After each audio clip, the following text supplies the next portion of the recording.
love the Power Glove. It's so bad. Say what? Oh, yeah! Say what? Can I do that?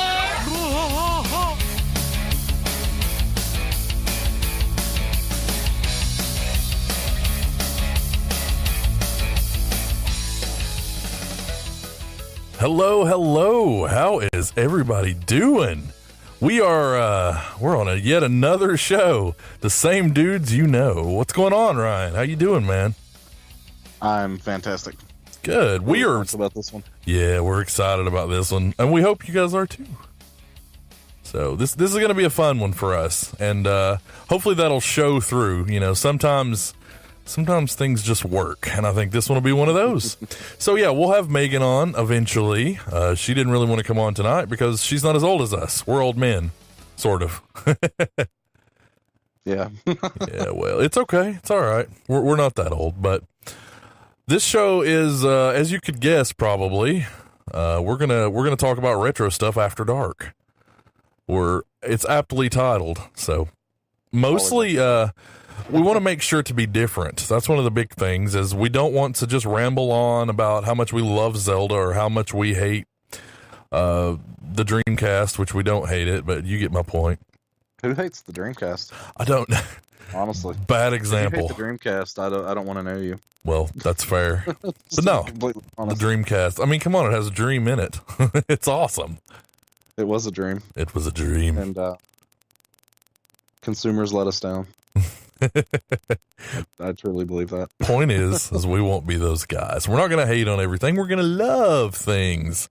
We'll be honest about a few, but we're going to love things. It's going to be a big retrospective love fest, and it won't be as gross as it sounds, I promise. So first, let's do something a little different. Well, I guess this is kind of on par for us, but we're not going to break it down news-wise. We're just going to kind of talk a little bit about E3. Let's face it, everybody out there is talking about E3. You probably don't need to hear it from us. Ryan, any highlights E3, from E3, sir? Yeah, like you were saying, E3's going on, and news for E3 is everywhere right now. Yeah. I mean, so I think it'd be better if we just kind of talked about, some highlights and some things that we personally are excited about, some announcements that, tickled our fancies. Yes, tickling our fancy. We're just sounding disgusting tonight. We got to slow it down. But what tickles your fancy? What have you heard from E3 that you're excited about, man? So we've kind of known about it for, I guess, over a year now. But I've been excited about the Sonic Mania announcements that have come out. The new zones and stuff they've been adding to it that they just revealed it at this E3. Mm-hmm. Like the chemical plant zone from Sonic 2 is going to be in there now. That's awesome. Probably my favorite zone from that game. Mm-hmm. They also revealed the first boss, which ended up being the Death Egg robot again. But this time around, it's stomping around in Green Hill Zone, and you get to take it on there. So that's really different.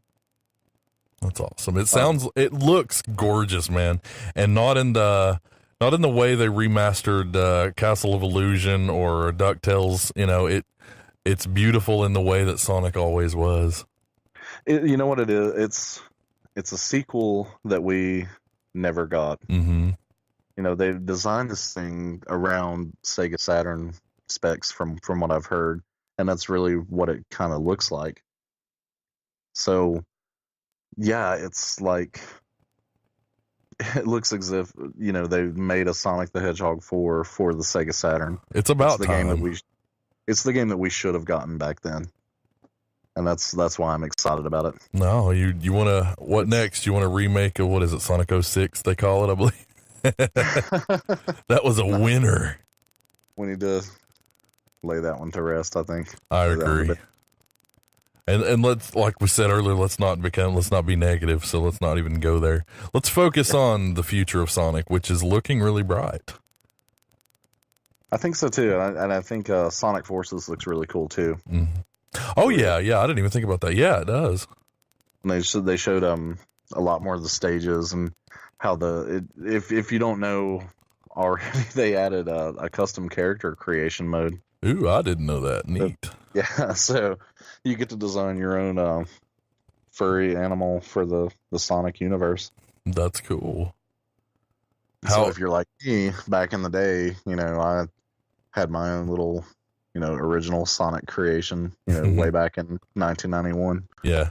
I'll probably recreate him. He was a rabbit.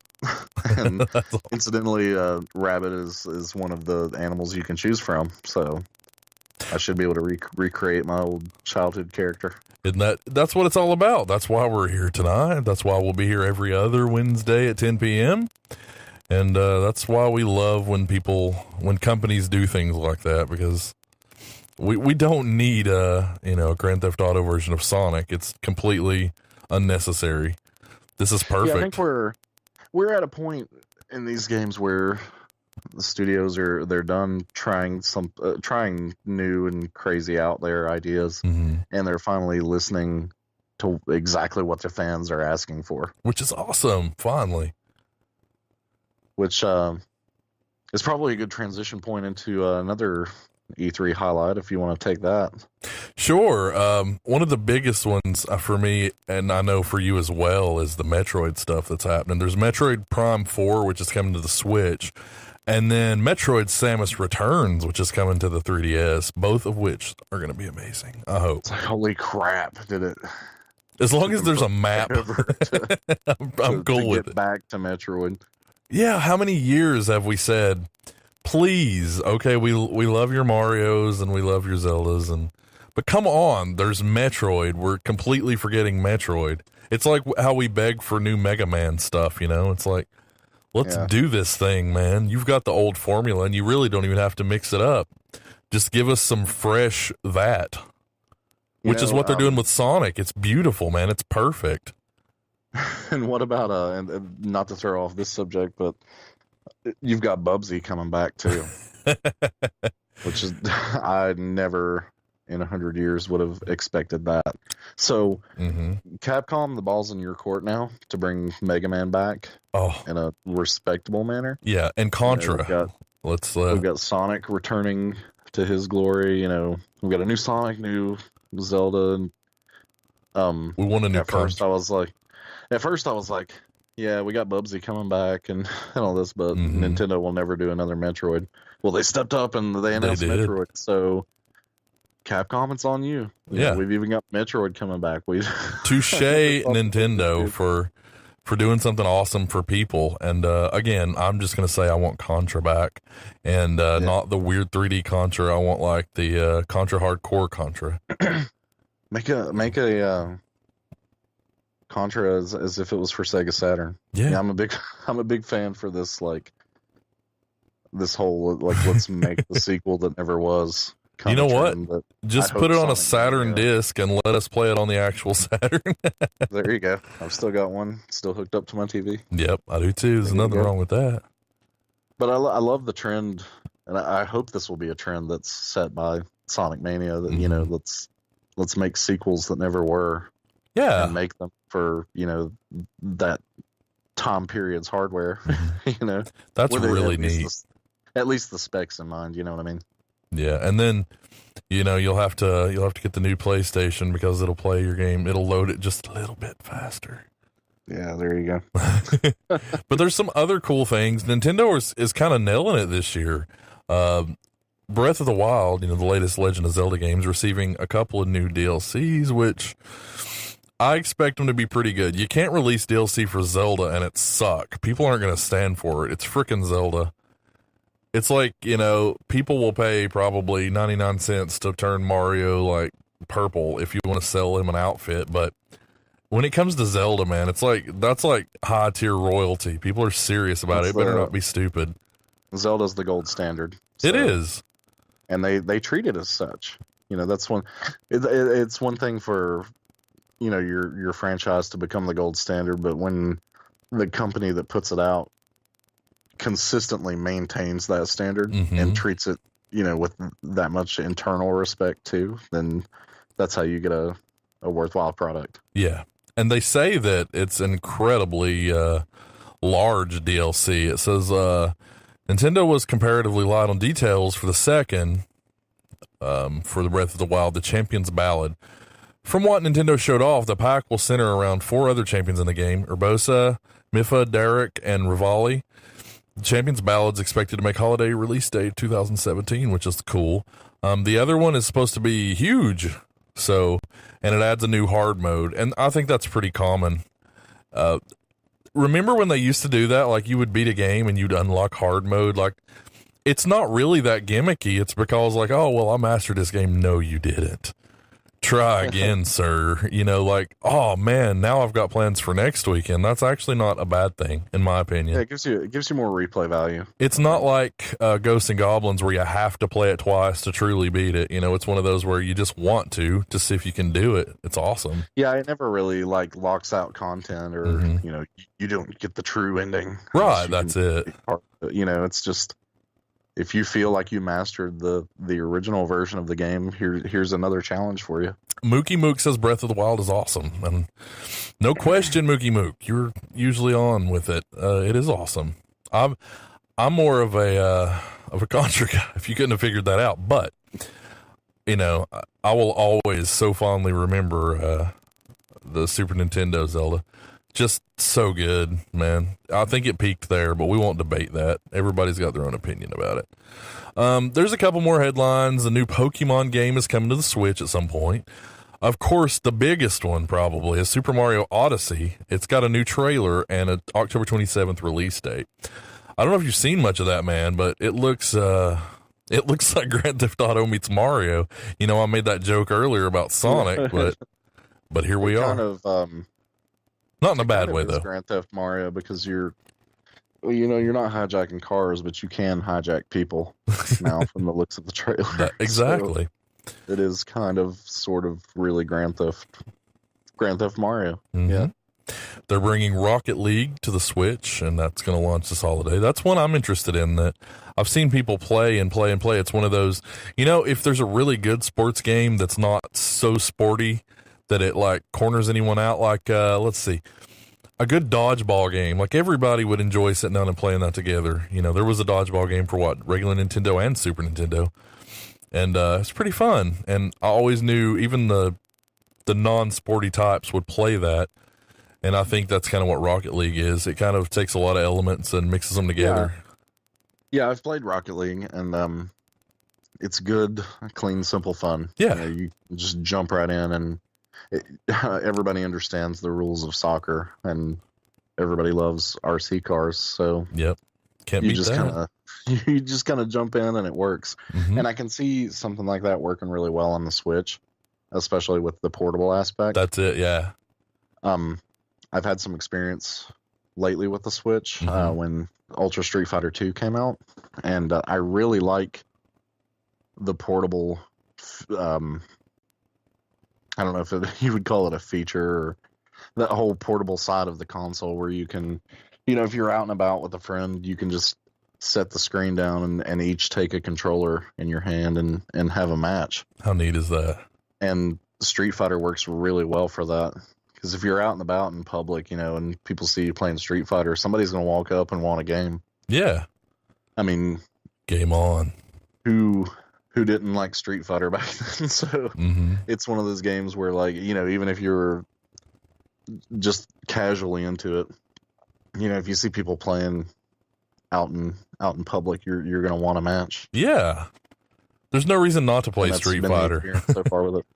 That's how I feel about like Final Fight, even though, you know, that's more of a journey, not a destination, you know. Yeah. Games like that, man. Double Dragon, like, dude, you're playing by yourself, you know. Hook me up, let's play. Like, who's gonna turn that down? Everybody wants to do that.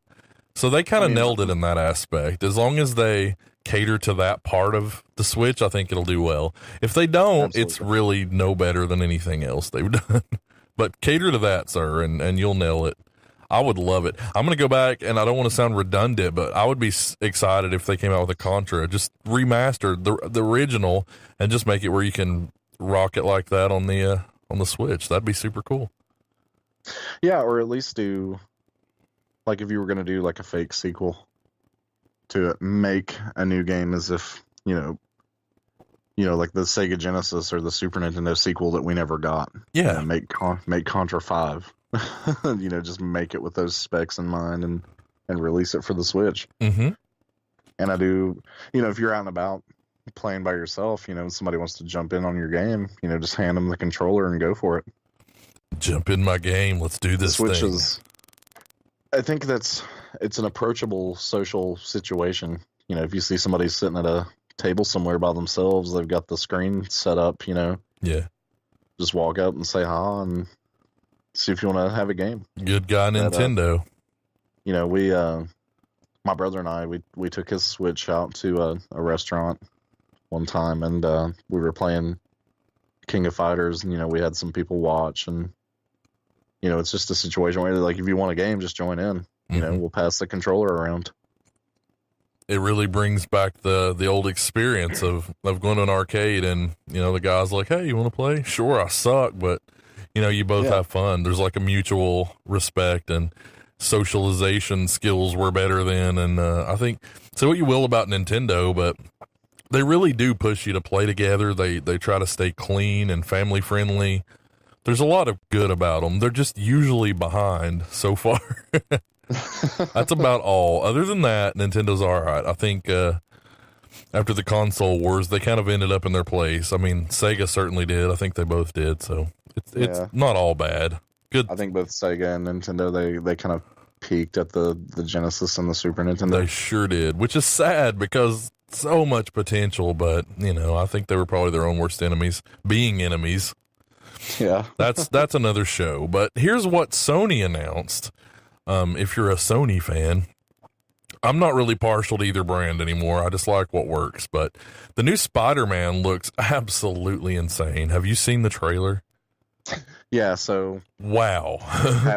have they figured out Spider-Man finally? There have been some okay Spider-Man games in the past. Separation anxiety. No one's really been able to, the early Spider-Man games, like the 2D platformers, like Maximum Carnage and stuff. I never really enjoyed those. Maximum Carnage would be really good if it was 2-player. That's it. That's like the major falling point of that game. That would be a game that people would still talk about these days as a classic if it was something you could play 2-player. That's for sure. When they moved Spider-Man into the 3D realm, with the PlayStation 1 Amazing Spider-Man, I think, and there was a port of it for the Dreamcast. That one was pretty good.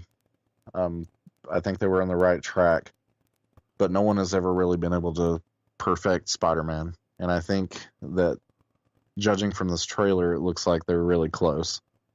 And what I mean by that is, look at the Batman franchise, how many missteps it had, and weird games, and and that's the Batman truth. games, they were always okay, Yeah, but a lot of them were very just okay at best. When you got the original for the NES is still probably one of my favorites, but I mean, come on, it can't compare to like Arkham City and Arkham Asylum. Those are just so that's, oh my god, that's the turning point for Batman. So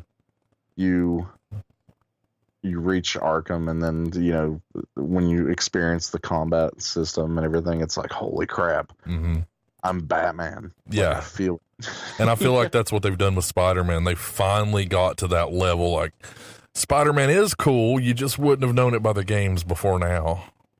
Yeah. Yeah, I think they nailed it, man. Judging from this trailer, I'm thinking they're pretty close. I really hope they nail it with this one, because I really like a Spider-Man game. There's another game that's coming out from Ubisoft, Far Cry 5. It looks really, really awesome. I am admittedly not any good at first-person shooters, but there's something about Far Cry that just is so different, in my opinion, at least. I'll play like the original Call of Duty 1 and 2 or whatever, but I'm not great. But I kind of get lost in the story, and they're actually going back to World War II, which is kind of a story that I care about, obviously. That's huge for, America in general, but for the world, so I can kind of get lost in that era. But yeah, Far Cry 5 is looking great. It's looking a little different, which is good. I feel like how many times can you go into the mountains? Like Uncharted is an amazing game. I beat that a couple months ago, and you just at the end of it, you're just like, this has nailed that area of the world. I want to see something a little different now. Now, what else can you do with that? Right, and then Grand Theft Auto's, got the city locked down, and then Red Dead Redemption has like the Old West lockdown. It's always nice to see something a little different, and I feel like the Far Cry Blood Dragon, oh my God, that was so good. That is like the game of this show, or this show, is the accompaniment to the game. Like, that's so good. Did you get a chance to play that? I don't actually own it, but I have played it. Oh, right, though. I know Seriously. what you're talking about. it reminds you of like Terminator and RoboCop and Hair Metal and Jean-Claude Van Damme, and like everything good about the 80s is that game. It's just perfect. So I'm hoping, because 4 was great as well, it's just been a pretty incredible series, and I don't think it alienates people from playing that kind of game, whereas something like Battlefield or Call of Duty might. It's more of a human, I don't know. It's more of an experience. It's more of a story than something like Battlefield. So, yeah, I didn't mean to go on a rant there, but it was a positive rant, because it's a well put together series. I know that Brandon, who we have on Spookhouse Radio sometimes, he's a big fan. I know that he really liked the last one, so we need to talk to him about it and see what he thinks. I have a Far Cry retrospective, I guess. Yeah, share some Far Cry memories. Yeah, Far Cry memories are good. The original Age of Empires is coming to PC. I don't know who will care about that. No offense, I love 2 and 3, especially 2. I'm not sure I care about the original coming to PC. We'll see. I'll tell you what I am excited about, because I've always really liked racing games like Road Rash and Need for Speed way back when. Forza Motorsport 7. And apparently it looks amazing on the PC. Now, I'm not going to say it's going to look amazing on mine, because I'm not one of those who stays up to date on graphics cards that much. I guess Forza's a really cool series. Yeah, I have, from a simulation aspect. I've played Horizon 3 like so much. It's incredible, man. They're not really like your arcadey type racing games. They're more it's more like a simulation, which is really cool in its own aspect. It is, but then it has just enough arcade to where if your friend's over and they're like, oh, I kind of suck at driving games, that looks hard. Well, it is. But hop in this race. I mean, if you want to wreck people to win, do your best, but, it's going to cost you. Another good thing about it, it's got a lot of cool settings. It really does, man. Like a beginner jump right in. If you're not sure when exactly you should be braking or turning, it can add indicators like actually on the track to show you where you should be doing that. Yeah, it does. It literally has a trail, like follow me and you're good, guy. Yeah, because it's like I said, it's not really so much an arcade racer where you're just like pedal to the metal and go for it. That it follows to the best of its programming real car physics. Yeah, so, it really does. You can't hit a turn going 200 miles per hour and not flip the car. You're going to have to either unleash your drifting skills or... That's what's really cool is it takes that kind of Gran Turismo spot where Gran Turismo just hasn't been. I remember hearing about the latest Gran Turismo like 5 years ago or something. It's been a long time now, and I was like, oh man, it's going to look incredible, because the Gran Turismo on PlayStation 1? I remember back then when I first touched that game, I was like, this looks like real cars, man. They had reflections and it was insane. And then now here we are, and you see like Forza, and it'll blow your mind, man. But what my point was is it's fun to have this kind of game, and then on the flip side, Need for Speed is still around. I feel like it's sort of lost its way with me, but the series exists, and maybe one day they'll get another big hit. I wish they'd go away from the underground style. I'm not big on the Fast and the Furious style versions. I liked Hot Pursuit, where you're raising hell and the cops are trying to catch you. That's fun for me. I think that's what attracted everyone way back when it came out. It's yeah, I'm interested to see where they take it next. Me too. If the Fast and the Furious kind of setting has kind of played out, or what they're going to do with it. I think there's plenty of games that cover that now. Let's go back to what worked. And I know that they've had other Hot Pursuit games, and they are fun, but I don't know. They just don't have that magic. I remember going and renting it, and then playing it all weekend with my friends, and it just never really got old playing essentially cops and robbers, virtually. All right, well, I don't want to drag it out. I'm sorry, everyone. This really isn't just a video game show. It's not going to be that at all. It's going to be, but it is a retro show. It is. So we need to dial it back. We need to step back in time. We do. Let's get through just a couple more headlines, and then we'll go. We're going to take you back to the past. Maybe not quite like the video game nerd, but we will take you back to the past. Bethesda has a couple of announcements. Elder Scrolls Skyrim is coming to the Switch. And I'm pretty excited about this one. Wolfenstein 2 is official, and it's releasing October 27th. If I'm not mistaken, wasn't something else the 27th? Yeah. Assassin's Creed Origins is October 27th. And I feel like there was another one. There was. Super Mario Odyssey. So save up your money for October 27th, guys. You're going to need it. Microsoft. No kids are getting any Halloween candy this year. It's true. Sorry, we spent the Halloween candy funds on video games. Yeah, but you're welcome to come in and play a round of Forza with us, so it's all good. Which, kids today, that might be good enough. Wouldn't that be fun? Like, I just had this random thought out of the blue. Mm-hmm. Like, what if you had your Switch, out on the porch for Halloween and load up some Street Fighter, something, simple for kids to play? Yeah. You're like, okay, step up. You can have a piece of candy, or if you want to take us on in a Street Fighter match, you can double or nothing your candy. Right. You can have a piece of pizza and a cupcake or something. Play me. Candy matches. Hey, Summer, want to play me? This is going to sound terrible. I'm feeling like that guy all of a sudden. That guy that you and I we're not fond of. Let me first say, Madden 18 is getting its first ever playable story mode.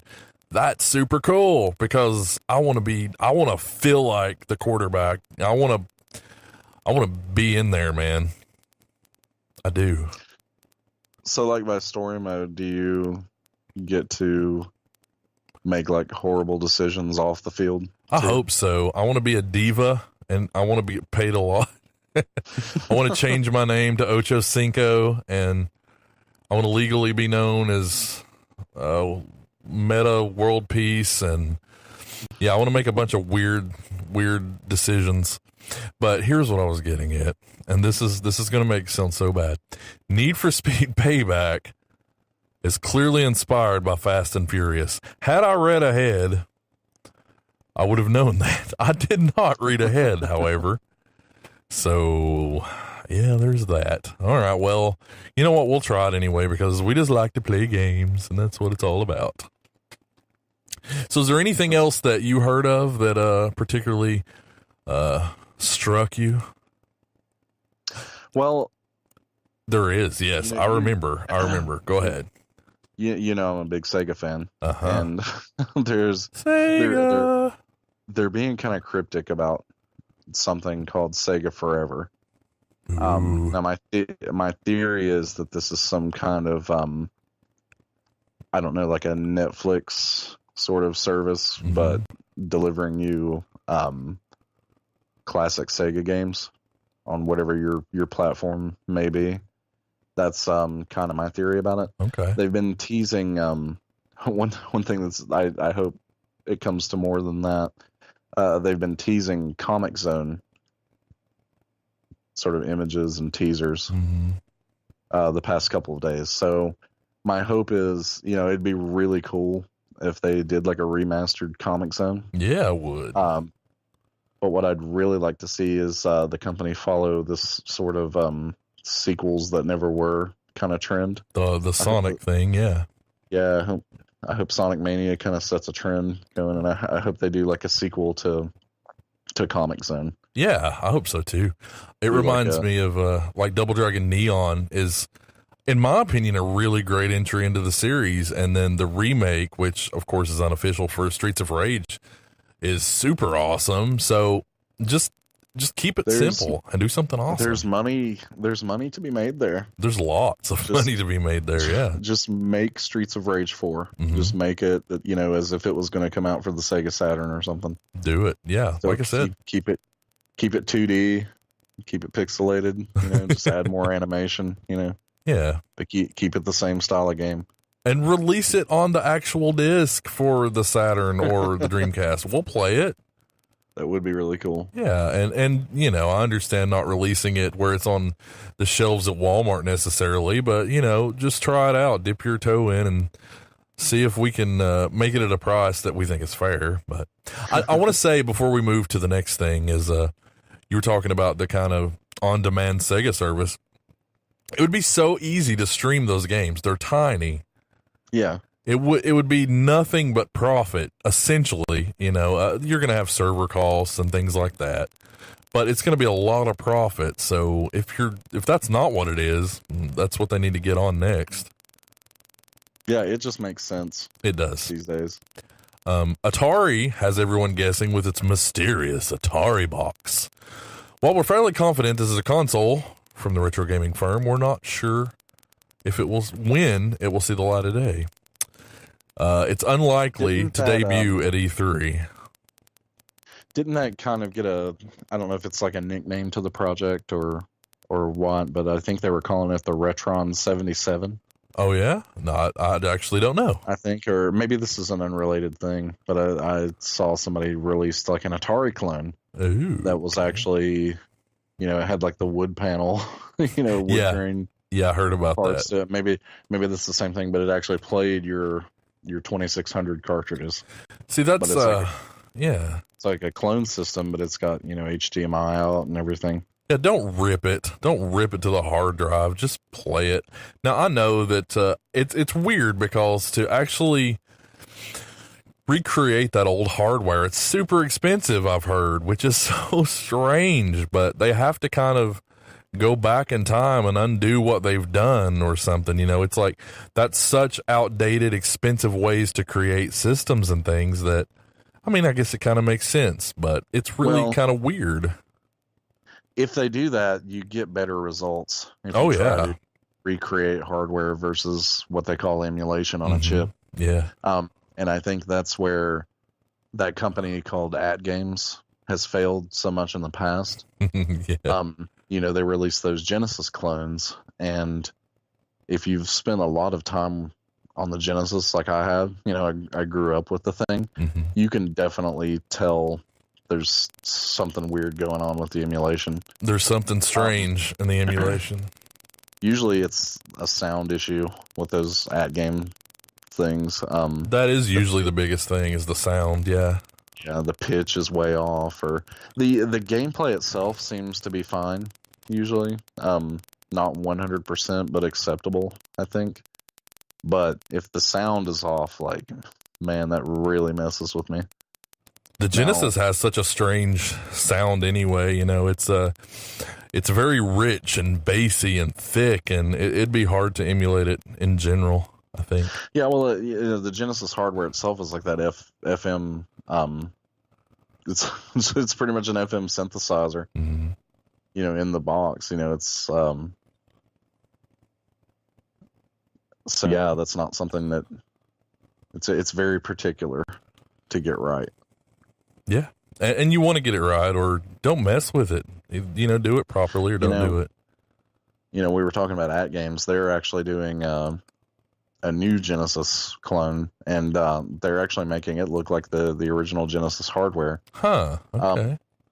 So the box itself looks like the original Model 1 Sega Genesis, but with it being At Games, I'm fairly confident this is still going to be like an emulation on chip situation. Unfortunately. Now they say it's going to be preloaded with like 80 something games, which tells me already, it's okay. Yeah, it's emulation.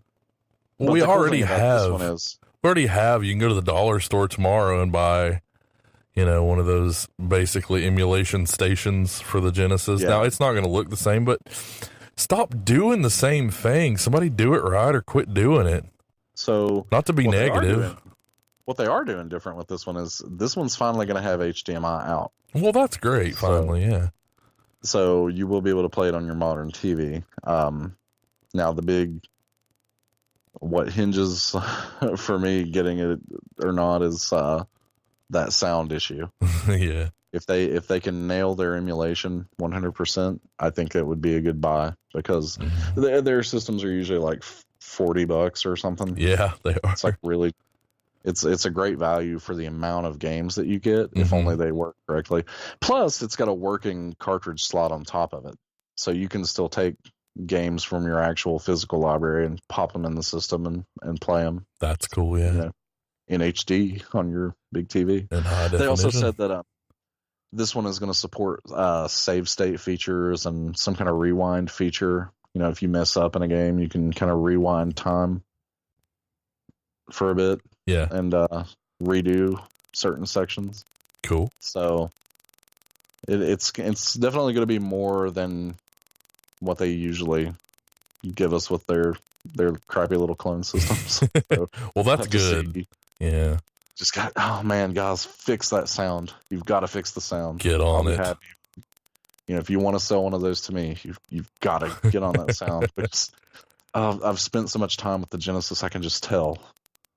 Even if it's something like, the ring noise and Sonic sounding just a bit off, it takes me out of it so bad. Like I just can't enjoy it. And yeah, he'll know. He will know. So don't test him.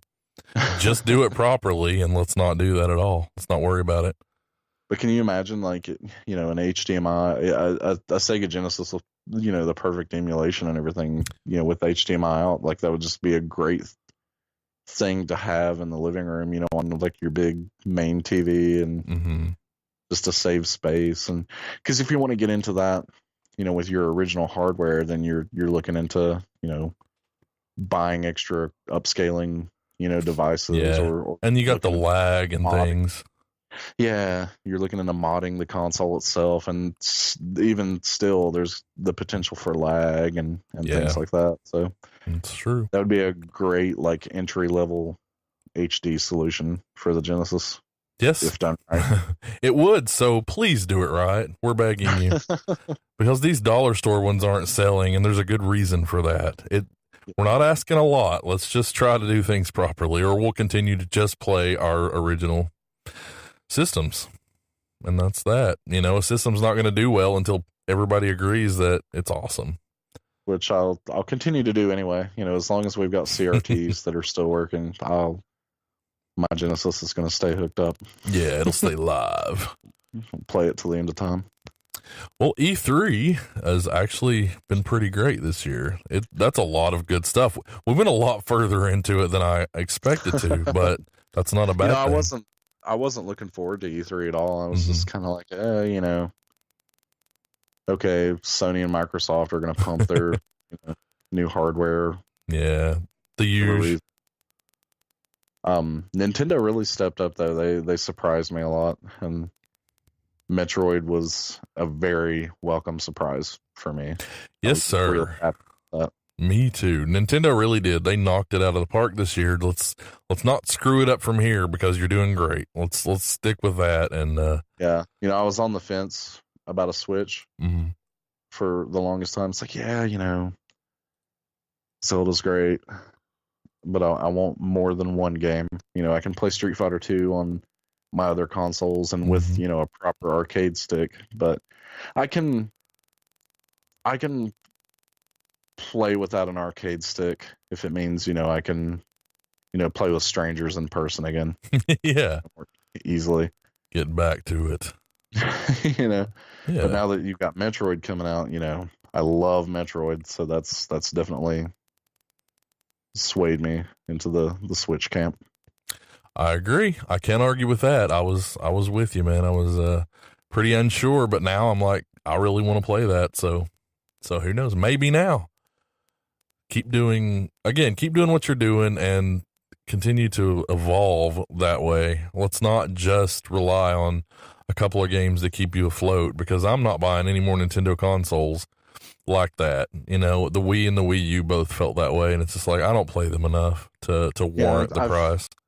I've kind of felt that way since the Nintendo 64. And I agree with I that. hate that I feel that way about the Nintendo 64. So I got Ocarina of Time for it, Mm-hmm. and I was so excited about that. I think I got Smash Brothers as well, and I got Mario 64, and I'm not the biggest fan of Mario 64 anyway, but that's probably my those- least favorite those Mario, titles. next to I don't know. I don't really care for the GameCube one either.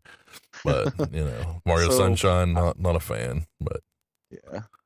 So I got those titles. I'm sitting there. I've got 3 games, and I'm waiting on something else exciting to come out. mhm.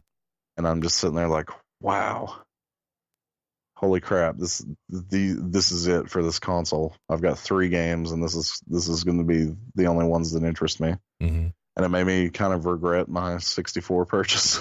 Yeah, I can imagine. I didn't purchase one, and Yeah, I I certainly think- don't regret that. You know, I got tempted by Zelda, and then that's all they had for me. And that's what they've kind of been living on for the past few consoles, and I'm glad to see that maybe that's going to change. I think Blaster Master was a really good kind of intro to this, because that's a great game, and I think that they've done well with it for the Switch. So steps in the right directions, Nintendo. Thank you for that. Finally, let's get back to the good stuff, because they're capable, and maybe Genesis and Atari, or Sega and Atari rather, they're going to get back to it. Maybe, maybe it won't have to be so much retrospective anymore. Maybe they'll be awesome now. And that's kind of, I think, something that's been lacking. And we've had Sony and Microsoft mostly to deal with, and it'll be nice to be able to lean back on some of these comfortable companies. Hopefully they'll treat us right. And now's the time to do it. Everybody's excited about things like that. So it's perfect. Are you still with us? I think we lost Ryan. Well, I'll tell you what. Let's go ahead and we'll use this time, and we'll take a quick little break, and we'll try to get him back. And, yeah. So, we'll see you in a minute. His name is Jack, he's new in town, and lunchtime is when he gets down. But he can't stop to cop a snack, 'cause he's a Lego maniac. No one seems to have the knack of Lego motion like that Jack. They can't help it, they jump in, they're Lego crazy, just like him. Jack, he's a Lego maniac. Jack, he's a Lego. Lego Town and Space Sets, each sold separately from Lego Systems. Batteries not included. Will you be the one to witness the birth of the incredible Nintendo Entertainment System? The one to play with Rob, the extraordinary video robot, batteries not included. He helps you tackle even the toughest challenge. Will you be the first to raise the incredibly accurate Zapper and play games like Duck Hunt or action-packed Hogan's Alley and high-flying Kung Fu, each sold separately? Will you be the one to experience the Nintendo Entertainment System? Comes with Rob, Zapper, Control Deck, 2 controllers, Gyromite, and Duck Hunt.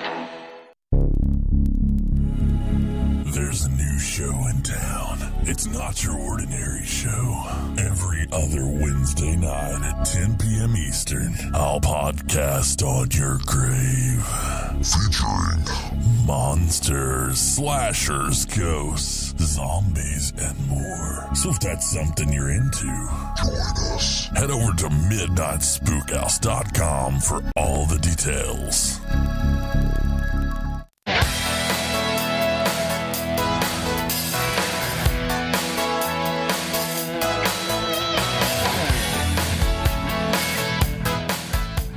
Well, we still don't have Ryan back, but this will give me the opportunity, while we wait on him to iron out his technical difficulties, this will give me the chance to tell you a little bit about the show and maybe what we're going to do tonight, because I don't think I was very clear in the intro. So tonight, we're going to try to be a little bit broad, and that's something we're working on with all of our shows, kind of to work against. It's easy to sit down and have a conversation and say, video games are awesome, and we're just going to talk about them, and I played this recently and things, but we want to be far less vague. Basically, we just want to take on specific topics like most shows would and try to inform and entertain without being, without just sounding like guys sitting around not knowing what we're talking about, which is, that's kind of hard to do sometimes, but that's what we're going to do, I promise. So for tonight, as an intro, a 101 as of sorts, we're going to talk a little bit about the stores, like Hills, for example. Ryan and I both grew up going to Hills, and it was amazing. And they have a candle out that smells like popcorn and slushies, apparently. We're going to talk a little bit more about gaming, not in the way that we've been talking about it now. We're going to talk about it like in the way of the arcade and how it felt to get that first console.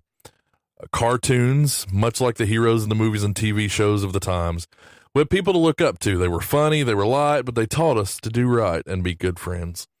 And then we'll probably take another break. And then when we come back, we're going to take on toys and wrestling because wrestling was huge. You know, back then the Hulkster was a superhero, and I guess he still could be, but, you know, with the internet, politics play a lot into it. So I tell you what, while we try to get him back, let me go ahead and, let me play a promo to do with, our other shows. This show is going to be bi-weekly. It's going to be Wednesday at 10 p.m. Eastern time, and we're going to actually play a rerun of it tomorrow. So every Thursday at 10 p.m. Eastern, there's going to be a rerun, and we're going to do that for all of our shows. So the opposite Wednesdays, when we're not doing Retro After Dark, we're actually going to do I'll Podcast on Your Grave, which is our horror show. I just played the promo for it. And every Friday of every month, we're going to do our main show, which is Spookhouse Radio Live. And that's paranormal. So if you're into that, you need to come check it out because why not? If you're not into it, I understand. But if you are, you should definitely come check it out because it's a great show, in our opinion. And we've actually got Ryan back. Ryan, where did you go? All right, I had a bit of a hardware failure there. Sorry about that. No, it's fine. It's fine. I was just explaining what's going on with all of our shows, trying to explain it without being terribly confusing because, you know, it being bi-weekly in the schedule and things. Mm-hmm. Yeah. I've said I'll put it up on the side, and I haven't yet, but I will. I promise. I'll get on that this week. I will have a schedule for all of our shows. So, yeah, I'll Podcast on Your Grave is our horror show, and it is bi-weekly.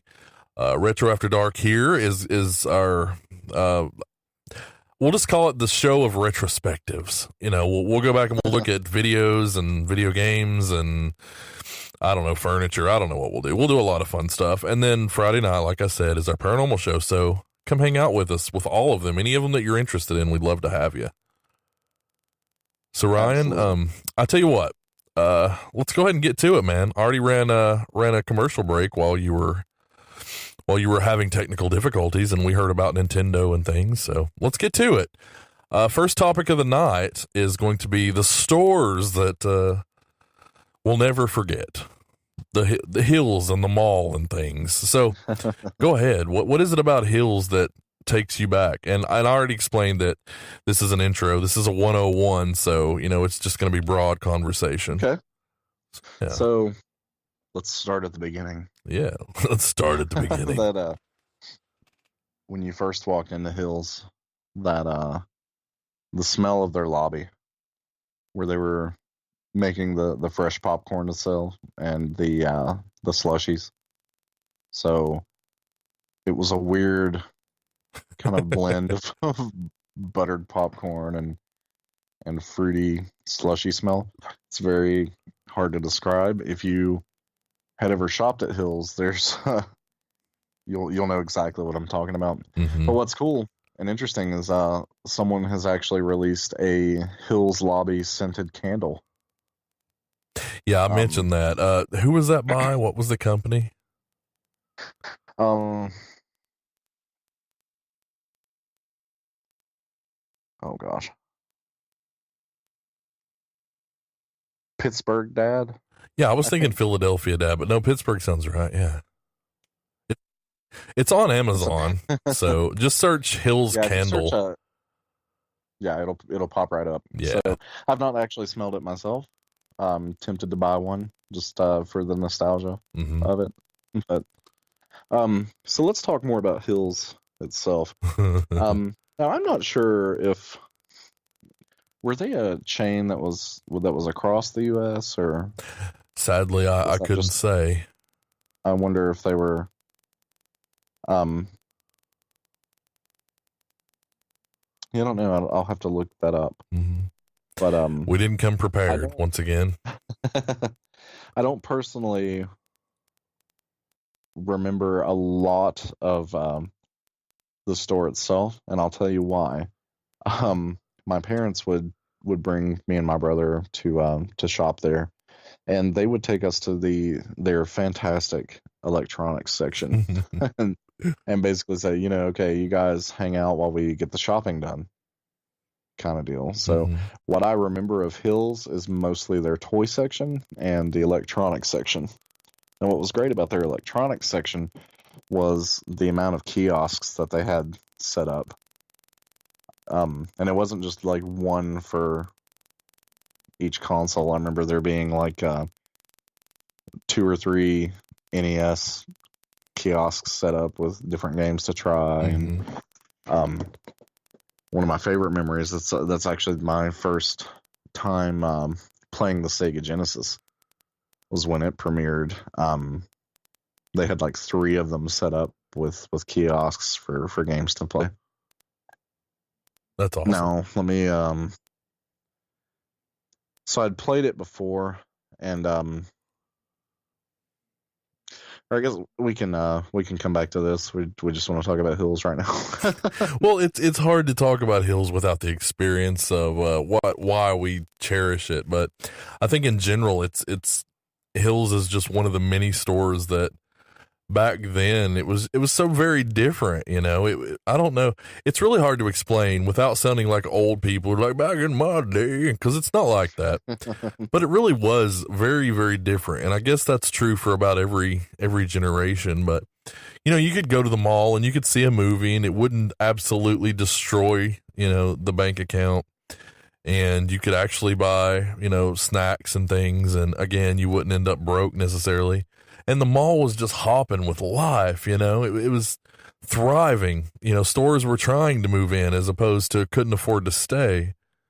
Right. It was just so much fun, the mall. Like, I remember hanging out all the time. Not so much a mall rat, but just, every chance I was like, yeah, that sounds fun. And it always was. Back in the 90s, I was an arcade rat. Mm-hmm.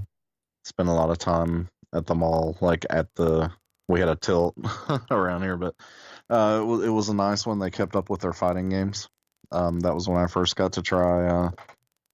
I had experience with Street Fighter 2 outside of that. I was lucky in that my local laundromat in town, they got the Street Fighter 2 machines, but the tilt at the mall was where I first played like the Street Fighter Alpha series and the X-Men versus Street Fighter series. Really all the Capcom versus Marvel series. Mm-hmm. That was the first time I played Darkstalkers, and they had an amazing Darkstalkers machine. I mean, it was on a big screen, and the arcade controllers were like on a pedestal, kind of set back in front of it, and the outside of the machine was that they had like, I guess, like cardboard cutouts of the characters or some kind of artwork that was kind of draped around the machine itself. So when Darkstalkers came out, that was a big deal for that location. Yeah. You remember, like, just from that alone, I went to an arcade in Pigeon Forge last year, and I think just calling it an arcade is an insult. It's nothing but like coin games and roll the ball for tickets and, alarms and sirens. And it's just like, where's the actual games where it doesn't, end in 4 seconds and I'm out $1? It's like, what happened? Where is the cabinet where, we can go over there and we can fight each other and stuff? There wasn't one in the story. I think they call that the redemption business model, Is and there- that you're not really selling entertainment anymore. I personally feel like you're just kind of preying on small children's want for, the garbage that you have in the case, up front. It's depressing, isn't it? It is. And Spider rings and luckily, stale Tootsie Rolls. luckily there are still, and you can spend $40, and you get some spider rings and a Tootsie Roll. That's how Chuck E. Cheese has become now. You go in there and you play all day, and it's a lot of fun.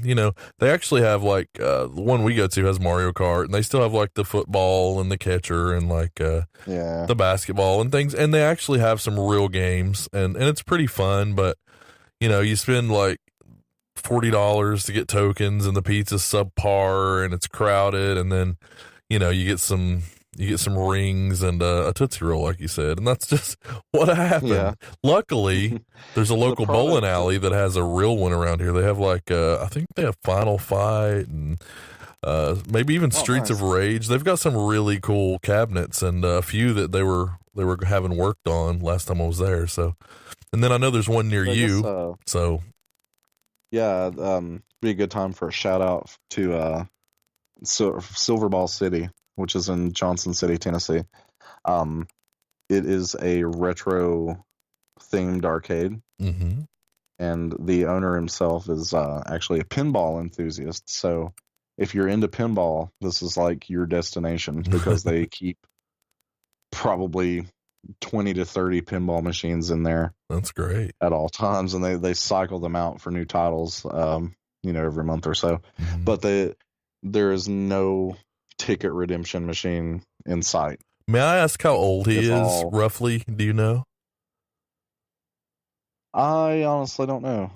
I mean, if you were to 50s, I guess. Okay, if you were to say, okay, because there was a generation where when we came up, pinball was still pretty prevalent, but we were playing Defender and things like that, and then we had Street Fighter and Mortal Kombat. But that, like 5 to 10 years before us, like pinball was it, man. Pong and pinball, that's where it was. Pac-Man, So you see a good mix when you're in there playing. You see a good mix of older folks in there too that have just stopped in for the pinball. That's really awesome. That's what it's about. The great thing about this place, and why I highly recommend it, is it's all about the gameplay. There, like everything in there is for the sole purpose of entertaining you. There's no ticket redemption or roll the ball to get some spider rings or none of that garbage. It's all entertainment. That's what it's about. Yeah. Video games is all about. So the way it works is, you pay $10 at the door, and that gets you a bracelet for all day, so you can leave and come back, whenever you want. They open at like noon during the day, and they stay open pretty much until everybody's gone. That's great. So they've been known to stay there till like 2 a.m, whatever, as long as people are playing games. Let's get a pizza and just go, man. Let's get a pizza and just do it. I'm down whenever. So yeah, you pay the $10, and then all the you get to go in, and all the machines are set to free play. That's so great. you can literally blow the next 12 hours on a pinball machine if your heart desires. See, that's a business model right there. You make the people happy, and they're going to come back. End of story. Yeah, you don't have to worry about it. They rent the place out for birthday parties and stuff too. So if you want to have something for your kid and or ourselves, or ourselves. You want the arcade to yourself, you can rent it out for a couple hours. That's great. Pretty cool too. Yeah. I mean, I would be down with that for sure. Just to, I don't know. The owner is an arcade enthusiast, so he is always shopping around for new machines, and and it's all the classic stuff.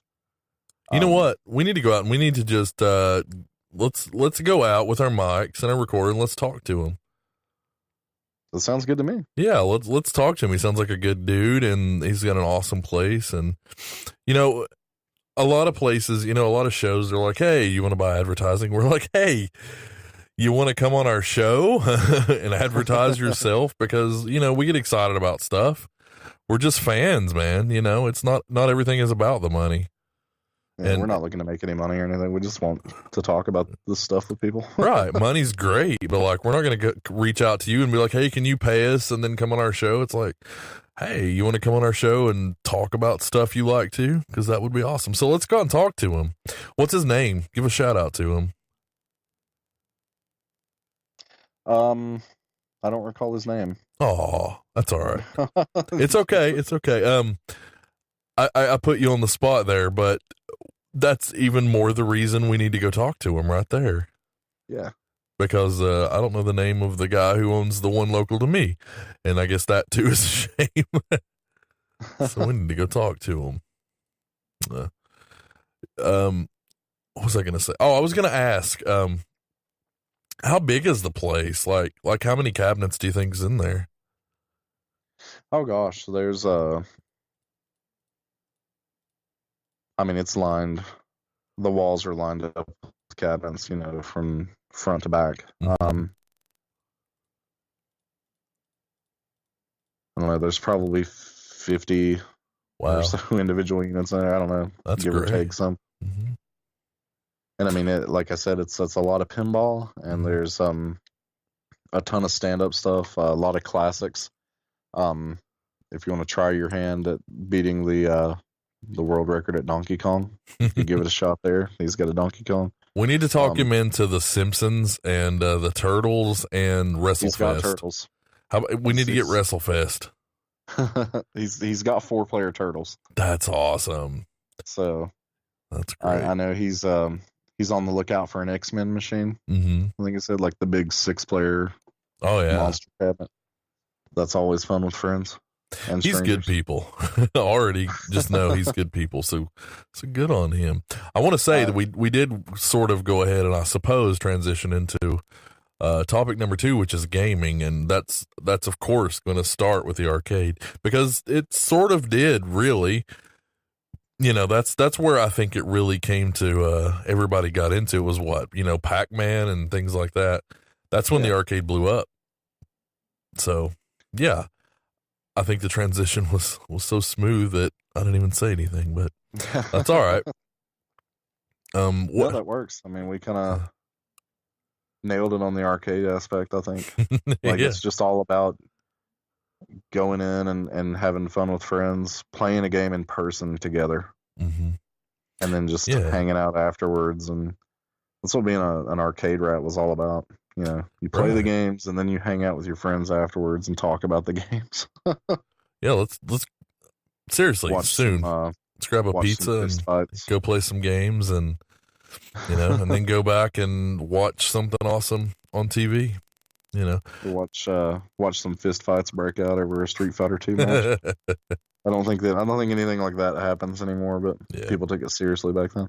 Yeah, they did. I remember, you know, always there was that guy who was always, he's the best in here, man. You ought to see him play because he's like, nobody's going to beat him. You know, there was always that guy where there's almost like this mystique. There's this legend, you know, it's like Lucas and the Power Glove all over again. What I remember about the Street Fighter 2 scene was when you first go in, you kind of got to see what the culture about that particular arcade is all about. Yeah. Because, you know, you would walk into some places where, you know, throwing too much was frowned upon, or spamming fireballs too much was frowned upon. So, like, you would see somebody, you know, throwing a lot in a match and then, you know, end up getting shoved off the cabinet, like, physically, and a fight almost breaking out over, you know, People are throws are ferocious. cheap. Yeah. Throws are cheap. It's like Monopoly. Everybody has their own set of rules and you have to abide.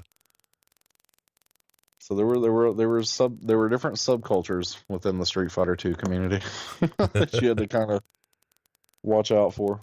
You know? I remember everybody was way more competitive about Street Fighter, you know, like I was always a little more to Mortal Kombat. I guess I just didn't, I wasn't as good at Street Fighter, and that's still true to this day. I'm definitely better at Mortal Kombat.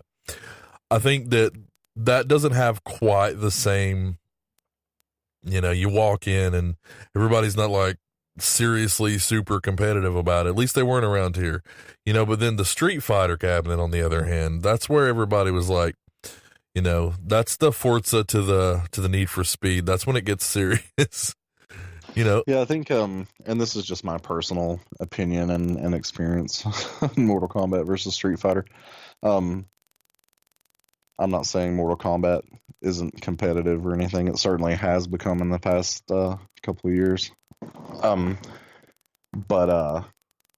Mortal Kombat was about the spectacle, I think. Like going in and you'd still have some fun competitive matches, but it was about the violence and seeing the fatalities at the arcade and everything. It was like this big spectacle, and it was fun and entertaining. It was like going to see this little mini violent, bloody show. Right. But then when it came down to like technical prowess and things like that, you know, if you had a score to settle or whatever, it's like, okay, let's go to the Street Fighter 2 machine. I feel like Mortal Kombat was capable, but nobody really used it that way. I mean, they did. I think Street Fighter is taken more seriously on that level. It's like, this is, all right, let's take all the effects away. Let's just do this thing like legit, you and me, you know? And then, like you said, you go to the Mortal Kombat and it's like, yeah, this dude knows like every fatality in the game, you know. It becomes more about like the fatalities and things than it does serious. It's funny how two similar games differ so very much in culture, but they really do. They really truly do. Plus there's I think, the ladder system versus the you know, the flying around from here to there. It played different. Like it's funny that they're so similar yet so very different, but I think, how can I put this? If you compare it to movies, Mortal Kombat was like, I guess it reminded me of like Enter the Dragon or Bloodsport. Yeah, I can see that. You know, it's like this hardcore underground tournament, you know. Yeah, I definitely can see Bloodsport. That's where if you right on. You know, you're fighting for your life, and if you're not good enough, you're not just going to lose this match, but you're going to die too. Yeah, that was the atmosphere of Mortal Kombat, which was really cool. Yeah, it's very serious. Street Fighter 2 had this atmosphere of like, what's a good example? It was like proving yourself. You know, you're traveling the world and you know, you're training and like you're trying to prove that you're the best and you want to be the best that ever was. Yeah. It's almost like it's sort of Karate Kid-ish. Karate Kid or like Rocky, you know, it's like this struggle to be good enough and prove that, you know, prove that you're the best around.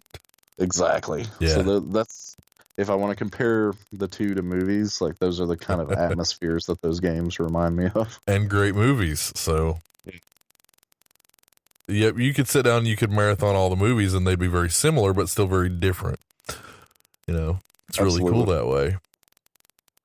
And then let's face it, the Mortal Kombat movies versus the Street Fighter movie, very different movies, for better or worse.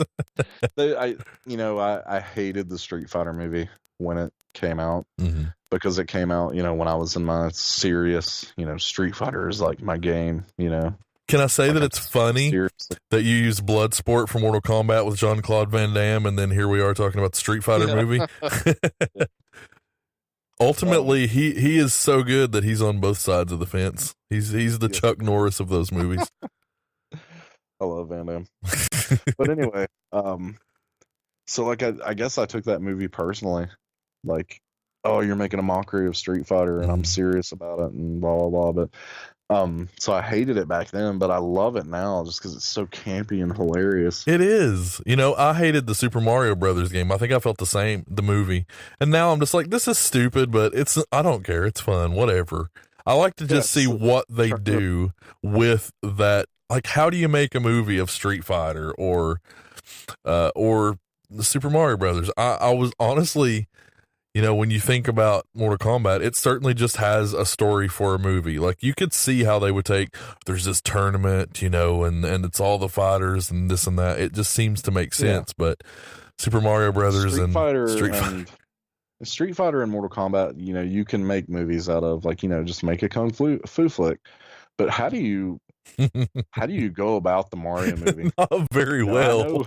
I know that like the whole story behind it is just this huge train wreck. All of the actors were miserable, all of the crew working on it were miserable, and it's just this disaster tale if you look at it behind the scenes. But like, wasn't it kind of set up for failure to begin with? Like, how do you even approach Mario Brothers? Yeah, you just can't.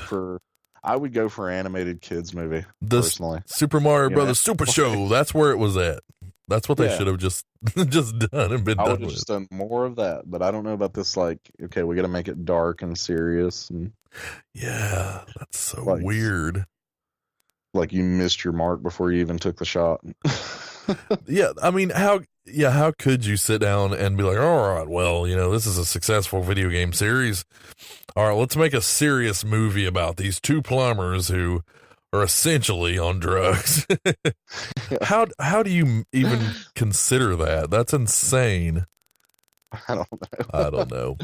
But yeah, it's hilarious, it was though. A piece of crap back then, but it's like hilarious now. It's fun to watch now. You just got to turn your brain off and it's like have some pizza and just kind of witness it. Plan 9 from Outer Space. You just don't think about it. Just enjoy it. Yeah. Well, that actually leads us to our next topic, which is cartoons. We could go on about this one for days too. I think all these topics are going to be, like 14 shows apiece, but for now, we'll just hit the high spots. Okay. Cartoons, man, in the 80s and the early 90s, they were really kind of bigger than movies in a lot of ways. Man, the cartoon was huge. I think, or at least this is the way I remember it. Cartoons back then, the point of a cartoon, as we leave the Looney Tunes, era, where it was about pure entertainment, Mm-hmm. The point of cartoons from then on has been to sell toys and to sell merchandise. But I think 80s cartoons and even early 90s were just better about achieving that, but not being so terribly honest about or obvious about it. And honest, that's true too. And honestly, yeah. So, you could watch something like The Real Ghostbusters and really get behind the story that they're telling. Mm-hmm. And I know the big producers, they're wanting you to buy the Firehouse and buy the Ecto-1. And we did. All these action figures and, all that. But they actually let the writers tell their tale and get a story out that, with The Real Ghostbusters, for example, those are stories that a lot of people argued, this stuff's not for kids. They're talking about, like fighting demons, fighting Belial. Had they have known that Ren and Stimpy and Beavis and Butthead was South Park, Family Guy, there was nothing back then remotely like any of these shows. Yeah. Which is good. So there's no adult language or anything like that, but some of the subject matter, I mean, you're talking about,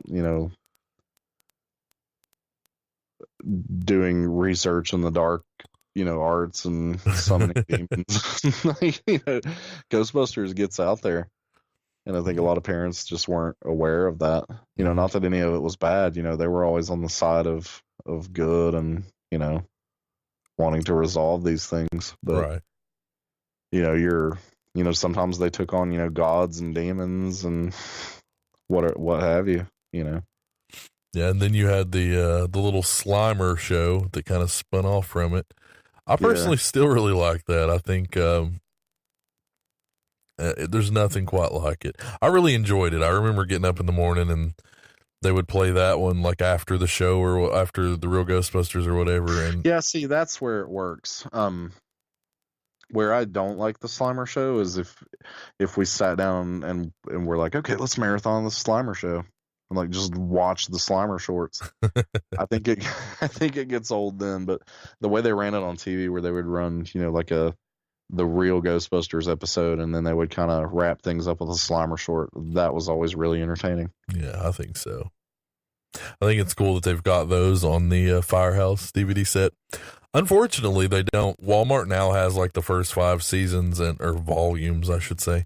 And we bought that little set. I wish I could have gotten to that Firehouse set before it was $370 or whatever on Amazon.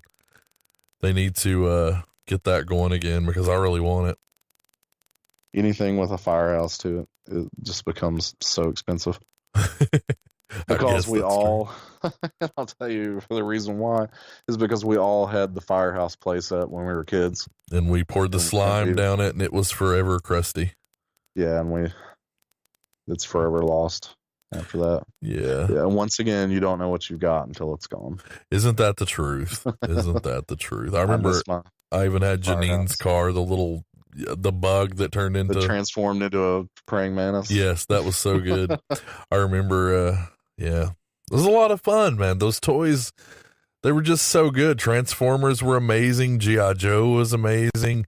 Batman, the Turtles. Now, I loved the original Turtles. You know, they were just hard and green and kind of basic.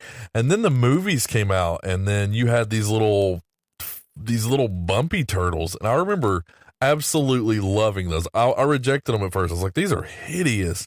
These look like they're made of warts or something. But then you get to playing with them and they're kind of soft and they're bendy and they do more. And it's like, these are awesome. Well, talking about the movie Turtle, I know on one of our past shows we talked about the toy company NECA. Mm-hmm. Have you seen their movie Turtles? The new ones, yeah. That is a great set. They look like I don't know, like they ripped them right off the screen. Like they look, you can take pictures of those action figures and it will look like stills from the movie. They're so accurate to those costumes. I hope that it eventually becomes a good price and they do more, because I want a Krang and such, you know, maybe a foot soldier. There is a foot soldier, isn't there? Is it the Turtles and then a foot soldier or two? Yeah, they've actually done this. And, you know, we've said this of NECA in the past, but I think NECA is made of people our age that are making the toys now that they wish they made, you know, back in the past. I saw a RoboCop the other day at FYE. It was made by them. It's in that box where you flip it open and it's like the video game RoboCop, you know, it's like purple and blue. Like, I'm just, oh man, I've got the Batman, the purple Batman. I think I have the Jason as well. And it's just like, it's corny, but man, these are the ones that you want. That's it. You wanted these, you know, you knew that Batman wasn't purple in the game, but he kind of became his own Batman, like Adam West, God rest his soul, by the way. We need to definitely do a little tribute to him because he was amazing. I mean, he still is, you know, not to sound disrespectful, but yeah, I think we should wrap up, you know, speaking about Adam, you know, after we get through our topics. Sure, we can do that. Retrospective on him. But he was his own Batman, and then, you know, I really, really love the Michael Keaton Batman. You know, I remember going to the movies and wanting the cup, and like you say, they didn't push you to go out and buy all the merchandise, but I remember having a cup with the logo from the theater, and I could still just sit and stare at it and remember what it was like seeing, you know, Jack Nicholson as the Joker, and just insane. But the point is, you know, that was its own Batman, and then the Nintendo Batman, which is the toy, was just its own Batman. You know, you accepted it as it was. You know, Superman's always been Superman, but Batman's many renditions. I was trying to remember the point I was getting at. So NECA, you said you wanted a foot soldier, and they made one back then, but you know, he was kind of like purple. I remember weird, like mutated dude, like an alien head and things. Yeah, it was like it was like a weird, like bean-shaped head. Yeah, you stuffed in a weird costume, and he couldn't stand up straight or anything. Well, anyway, NECA has brought out a Shredder pack that comes with a cartoon accurate Shredder. So, you know, he's wearing like, you know, the purple outfit and the silver mask and everything. I love that Shredder. Looks like he stepped right out of the cartoon. That's And great. he comes with like 4 foot soldiers, I think, Sweet. to kind of like act as his guard or whatever. So, you can set up, right out of that box, you've got enough foot soldiers to kind of set up like a little battle scene. There's them and your turtles. There's like current, the Turtles movies, and there's toys for those, and they just are not the same at all. Nah. As an adult who has a child, I use that as an excuse to go look at toys for Ghostbusters and Turtles and the wrestlers. And it's just like, man, what happened? These are not fun. It's They not the break same. too easily, You for know, one thing. the original Ghostbuster, the real Ghostbusters toys, they were so accurate to what they look like in the show. The Batman toys and vehicles, they looked like the Michael Keaton, it looked like it was right off the screen. I'm actually sitting here with Egon in my hand. That's awesome. I've got the other Ghostbusters here, and like they've stood the test of time. Like none of them are broken. They're great. They've got some paint. They've got some paint chipped off here and there because they've been played with for the past 30 years. But they stood the test of time. Yeah, I had a lot of those, and they were sadly stolen. But I've been rebuying, and I know that's probably silly, but I've been rebuying the old Hasbro wrestling figures, which were huge back then. They were just, They're literally huge. yeah. Some of them literally were huge rubber mallets that you could knock somebody out with. They were. There was just like some of them were just like this solid piece of rubber. 14 pounds of Hulk Hogan rubber. I mean, it's you could knock out your younger sibling with. Yeah, you could beat somebody down with that.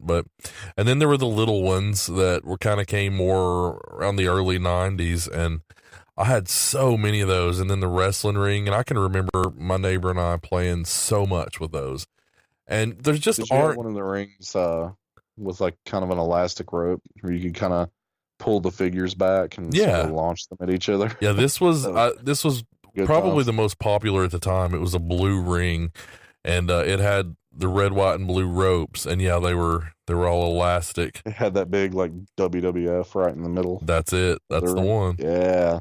And I remember having like a case to put them all in, and it was a really cool figure case. And then WCW had a lot of really cool ones, but they were just like hard plasticky material, like they didn't move at all. But something about it, we just really liked those too. Everybody did. Back in the day, WWF and WCW, they were as different as Marvel and DC. They were. But everybody would get their figures together, and it's like, man, let's play WWF versus WCW. It's like, this will never be. But the dream matches, because of business. It comes down to business like anything else. Down to copyrights and business and the dollar signs. It was nice to put up Sting versus Hulk Hogan or things like that, because you weren't going to get it otherwise. I mean, this is kind of derailing, but do you remember like I forget what exactly they were called, like the wrestling pals or whatever. It's like a stuffed animal. The wrestling buddies, yeah. So, yeah, and it was just like this stuffed animal made for wrestling. I still have a couple of those, actually. I guess it's kind of like a little pillow. It is. It's absolutely. The WWF ones were more like a spandexy material that were stuffed. They felt a little less pillowy. And then the WCW ones, they were absolutely like cloth with foam or like some kind of basically just whatever's in a pillow at the time. And please don't stop listening to our show if you were a WCW fan. But they were kind of the Kmart of wrestling. Well, to be fair, there wasn't a Walmart back then, so Kmart was pretty awesome. But nowadays, the Kmart, right? Yeah, that's what I was getting at. The current Kmart. If you were super pumped for WCW, which I knew a lot of people back then, you always knew those WCW kids. Hey, I was one too. I mean, I certainly leaned towards WWF, but I just loved wrestling. But yeah, I know what you're talking about. That they like WCW. They preferred it. They had a Sega Master System instead of an NES. They're the black sheep of the neighborhood. I did. I love WCW, but I certainly, if you had made me pick one, I mean, I couldn't go against, Hulk Hogan, Macho Man, and things. Who could? I mean, let's be honest. If you did, yeah, you really were the black sheep of the neighborhood. Back then, it was such a colorful cast of characters. It They was. were all so different. It was like the old classic WWF was kind of like the Street Fighter 2 of wrestling. It's Yeah. that classic cast. Oh, you'll never truly be able to have it like that again. Yeah, that's true. And they have these WWE All-Stars. Remember, you came down a couple years ago, and we just absolutely played that for like 4 hours with the I think we were going to do something productive, but we ended up like blowing the day on that game. It's hard not to. It's like an arcade game with Andre the Giant, and I remember do you remember the tagline that I read? I think it was on IGN that was so funny. What was that? All the classic wrestlers from yesteryear and Kofi Kingston. He just randomly is in the game and nobody really understands why. Yeah. I mean, he seems like a good dude and he is talented, but why put him in there? I don't know. I want to mention one more cartoon before we move on. I know we've kind of derailed into mixing wrestling, toys, gaming, cartoons all together, but we'll try to get back on track in a minute. I do want, while we're doing the cartoon thing, this kind of ties into the toys we've been talking about. Did you ever watch Hulk Hogan's Rock and Roll Wrestling? Yeah, I did. Did you? It was quite interesting. I think my young brain kind of assumed that this is real. Like, this is what these people do outside of wrestling. Because they're characters, like you said. They go on these missions and like save the world and stuff. And then on the weekends they do like wrestling events. Yeah. That'll be fun to talk to when we come back from the break and we get to the wrestling, because like you mentioned just a second ago, they were characters, man. They were far more than just athletes. Yeah. I was actually watching some matches on YouTube a couple nights ago when I couldn't sleep, and I still feel the same when I see, you know something, Mean Gene. I'm just like, tell us, Hulkster. I want to hear what you have to say. And then Macho Man, oh yeah, Hulk Hogan. And it's just like, oh, the heart's pumping. What's going to happen? This match is going to be epic. And, it's just so good. But we'll get to that in a minute. Anything else on cartoons? Because I didn't mean to jump us past it. I just got onto wrestling, and that happens. No, I think we should do a cartoon dedicated episode at one point. Sure. Really, I don't know how you can kind of do cartoons in a nutshell. There's so many great ones. There are. From Masters of the Universe to Smurfs to X-Men. There's so many good ones to visit. I mean, you could really do an episode on, the real Ghostbusters or, Masters of the Universe episode. We're going to do an actual just full Ghostbusters episode very soon. Maybe within the next 2 to 3 episodes, I'd say. Yeah. Yeah, and we'll definitely have to talk about them, and we'll play some old Ghostbuster commercials and all kinds of cool stuff like that. Sounds awesome to me. Yeah, well, I'll tell you what, let's take a quick break, and we'll get right back to it, if that's cool with you. Sounds good to me. All right, we'll be right back. Hey kids, be on the lookout for more great fun. Because your DuckTale friends are coming at you in all new shows. Great news, huh? With new daring deeds. Yes, man. More breathtaking action. And fabulous all-out fun. Hey, that's it. So join in for exciting adventures with your favorite pals. You think you're up to it? On all new episodes of Disney's DuckTales. Today at 4 on Channel 11. Henry, will you please see what those boys are up to? Introducing WWF Wrestling Buddies. Wrestling Buddies from Tonka. Punk 'em, bop 'em. Wrestling Buddies are looking for action. Okay.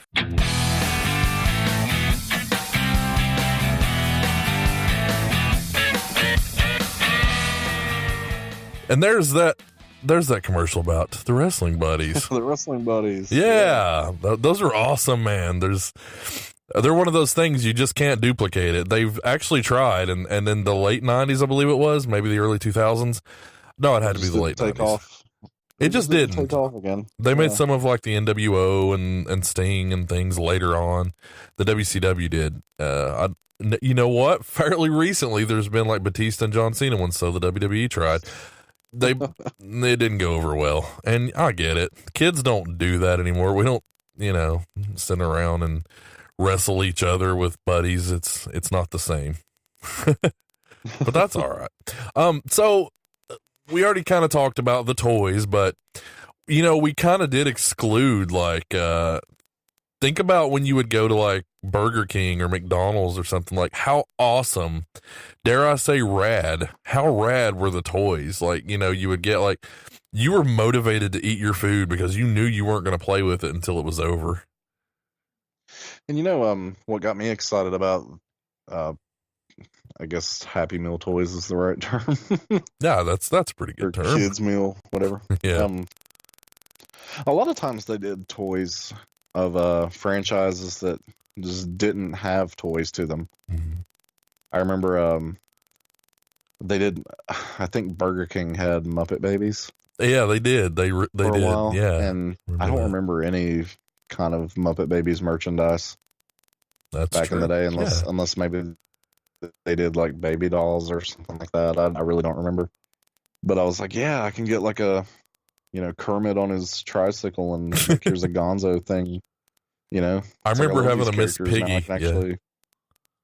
Yeah. And then they, I remember they did Sonic the Hedgehog for, when Sonic 3 came out. Mm-hmm.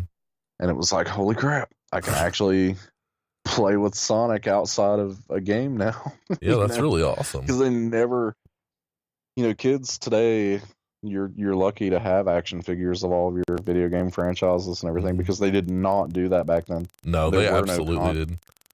There were no Zelda figures or Contra figures or Sonic or anything like that. Mm-hmm. I remember for the longest time, somebody put out it was like a Sonic the Hedgehog candy dispenser. And it was just like this little plastic Sonic, just him like standing there. It wasn't posable at all. And you could like pull the spines off the back of his head and get some bubble gum out of it or something. But long after the candy was consumed, I played with that thing, as if it was a Sonic action figure. And you would, yeah. Weren't any. There weren't any. No. So of course I was like super thrilled when McDonald's did the Sonic toys. Even though, Sonic was just like a little pullback thing, or he had a launcher or something. So he was like kind of a little like vehicle sort of thing. Mm-hmm. But it was cool to get a Robotnik though, because they had Robotnik in his ship, and that was really cool. It is like you said, nowadays they've got toys for everything, like tons of them. And we didn't back then, which is really a shame because, I could have really got behind some of those, like if they would made like legit versions, because, you were just, you're just playing the lottery at McDonald's. You're just like, please, can we go to McDonald's? I need this one. And, you might get three of the same before you get the one you're after. Yeah. But McDonald's also used to serve pizza. For those of you out there who weren't lucky enough, it was trialed and only good. It was really good. It was really freaking good. Like the crust was it was Swedish, not sweet, Swedish, not as in Sweden, as in sweet-ish. It had like a sweet flavor to it. And then like the cheese was thick. The sauce was great. Their pizza is the reason why I will try pizza at other fast food places. That's it. Make an attempt at it. Like I remember Subway, they tried their hand at pizza a couple of years back or whatever, and it was awful.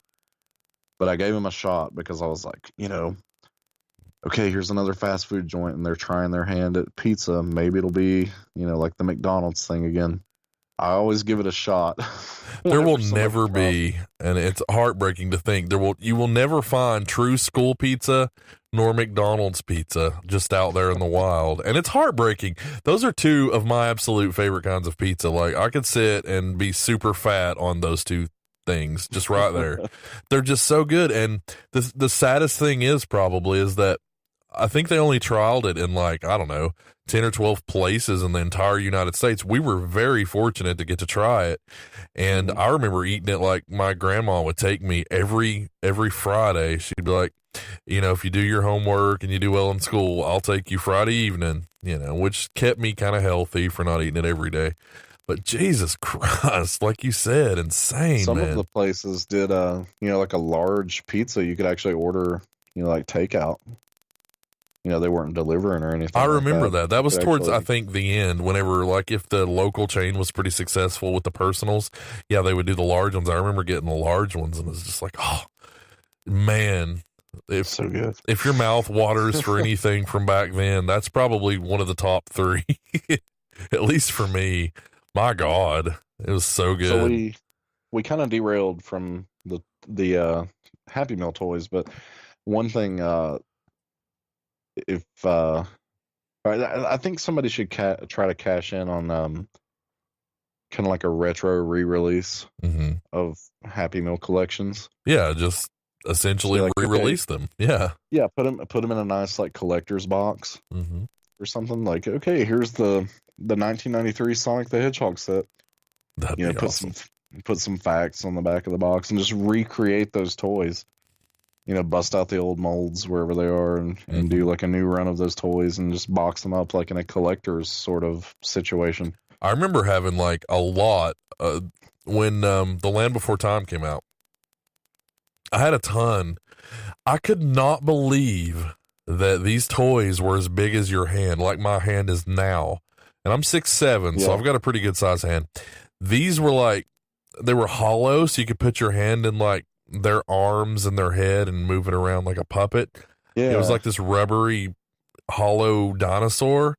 And I remember having like, I think my mom really thought they were cool. So we ended up eating there a lot just to get them, So I ended up with 6 or 7, and I don't know what came of them, but I was like, wow, these are huge for free toys for, a $2 Happy Meal back then. Oh, do you remember the Alf puppets? I do, yeah. I still have one. Who had that? Burger King? I believe so. I have one. It's the Cooking with Alf one. I still have it. My daughter actually plays with that. I think they did like 30 different ones. So like you could literally go each time and get a completely different one. Alf was great. There was like Biker Alf, and he had like shades and a leather jacket, and I had the Chef Alf that you mentioned. What was one of the other ones?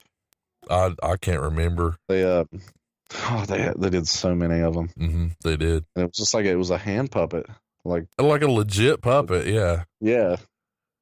Like really good. So I ended up with like 5 or 6 of those before it was said and done. Shows like that, man, they were great. Well, I certainly won't derail us there, but I'm just going to say I don't think shows like Alf, Fraggle Rock, and Dinosaurs would necessarily. You couldn't really do it today, but you had sitcoms, like legitimate, family-friendly sitcoms with these puppets and things, and it just worked. And the toys. The point is that your parents didn't care because the shows were so family-friendly, and the toys were so good for Burger King or McDonald's, like. These are like buy them for $20 now kind of toys, and we were getting them like legit for free with our meals. They were great toys. I'm not trying to say they couldn't do it now. They just don't. Every once in a while. Toys today always have to. I'm talking like the Happy Meal toys. Yeah. It's always some kind of like little gimmick. Mm-hmm. Like And I guess that kind of started back with the, around the time of the Sonic stuff, like they can't just give you like a little action figure. That's all you really want. You don't want this like, okay, here's like Batman or whatever. Okay, we're going to give you like a little Hot Wheel of the Batmobile with Batman's head on it or whatever that doesn't even look like it does in the show. Right. You can't really play with it because all it does is this little gimmick thing. Or here's a Batman squirt gun. But, it's like just give us some little action figures. Yeah, give us a Batman and a Joker and let us go. Yeah, that's all anybody ever wanted. I don't know why people need these little Happy Meal toys to do something. They complicate it. I still am surprised once in a while that they're as elaborate as they are. She's got some pretty cool stuff once in a while. And, it reminds me of when that used to be pretty much the norm, and I miss it. I wish that. Absolutely. That's one of the biggest things about time travel is I just wish we could just take our kids back and be like, hey, check out what it was like. Now we watch the Ghostbusters cartoons and you're really into them. Let's go back to McDonald's and have some nuggets and sit down and play with them in 1989 together, just to take them back to it, not to sound like old man again. It's just, if I could time travel, as long as I don't forget the magic crystals. Can't forget the crystals. Don't forget the crystals, but yeah, that's probably, I think, the reason that people look back so much is they just want to share it with people. We're not trying to talk to death what other people have already talked about. We're trying to give our own personal take. And like all of our shows, of course, we want to hear yours. But, yeah, this is just an intro. And this is kind of the things that we're going to be talking about. And we hope to come at it from a different angle than most people, We're giving it our best shot anyway. Yeah. And things will only improve from here. They will improve. What was the next on your agenda? Wrestling. If we've already kind of touched on it, but I was a huge fan. I still am. Like I said, I still not necessarily of today's product, as they call it, but of back then. Oh man, it was. They were. Hulk Hogan was essentially Batman or Superman. Well, probably more Superman, I guess. And then that was the whole character aspect, and I know that they still do characters now. Mm-hmm. John Cena is a different guy in and out of the ring, or from what I can tell, but there's no Hulk Hogan. There's no this character is Davids more and Goliaths anymore. Yeah. I was listening to, if you know who King Kong Bundy is, he's a wrestler from really more from the 80s than the 90s, but he was talking about, he was kind of breaking balls a little bit, to be honest. He was talking about Chris Jericho, and I love Chris Jericho, don't get me wrong. So I'm no hater here, but he was saying that when he comes down the aisle, who's scared of him? Look how little he is. But then, he said, back in my day, I'm this big, heavy guy, and I'm bald, and I look mad, and I look mean. And the Hulkster comes out, and he's all buff and pointing his finger for America.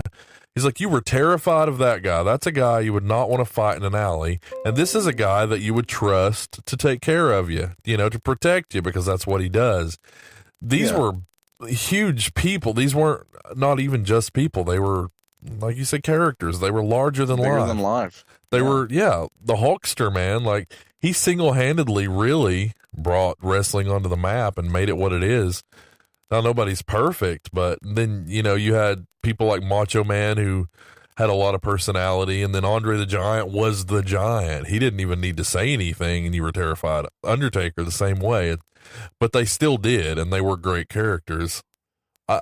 It completely lacks that now. It's very much now. It's almost political. It's like, little guys can do anything, don't hold us back. Don't count us out just because we're little. And I'm not saying that that's untrue.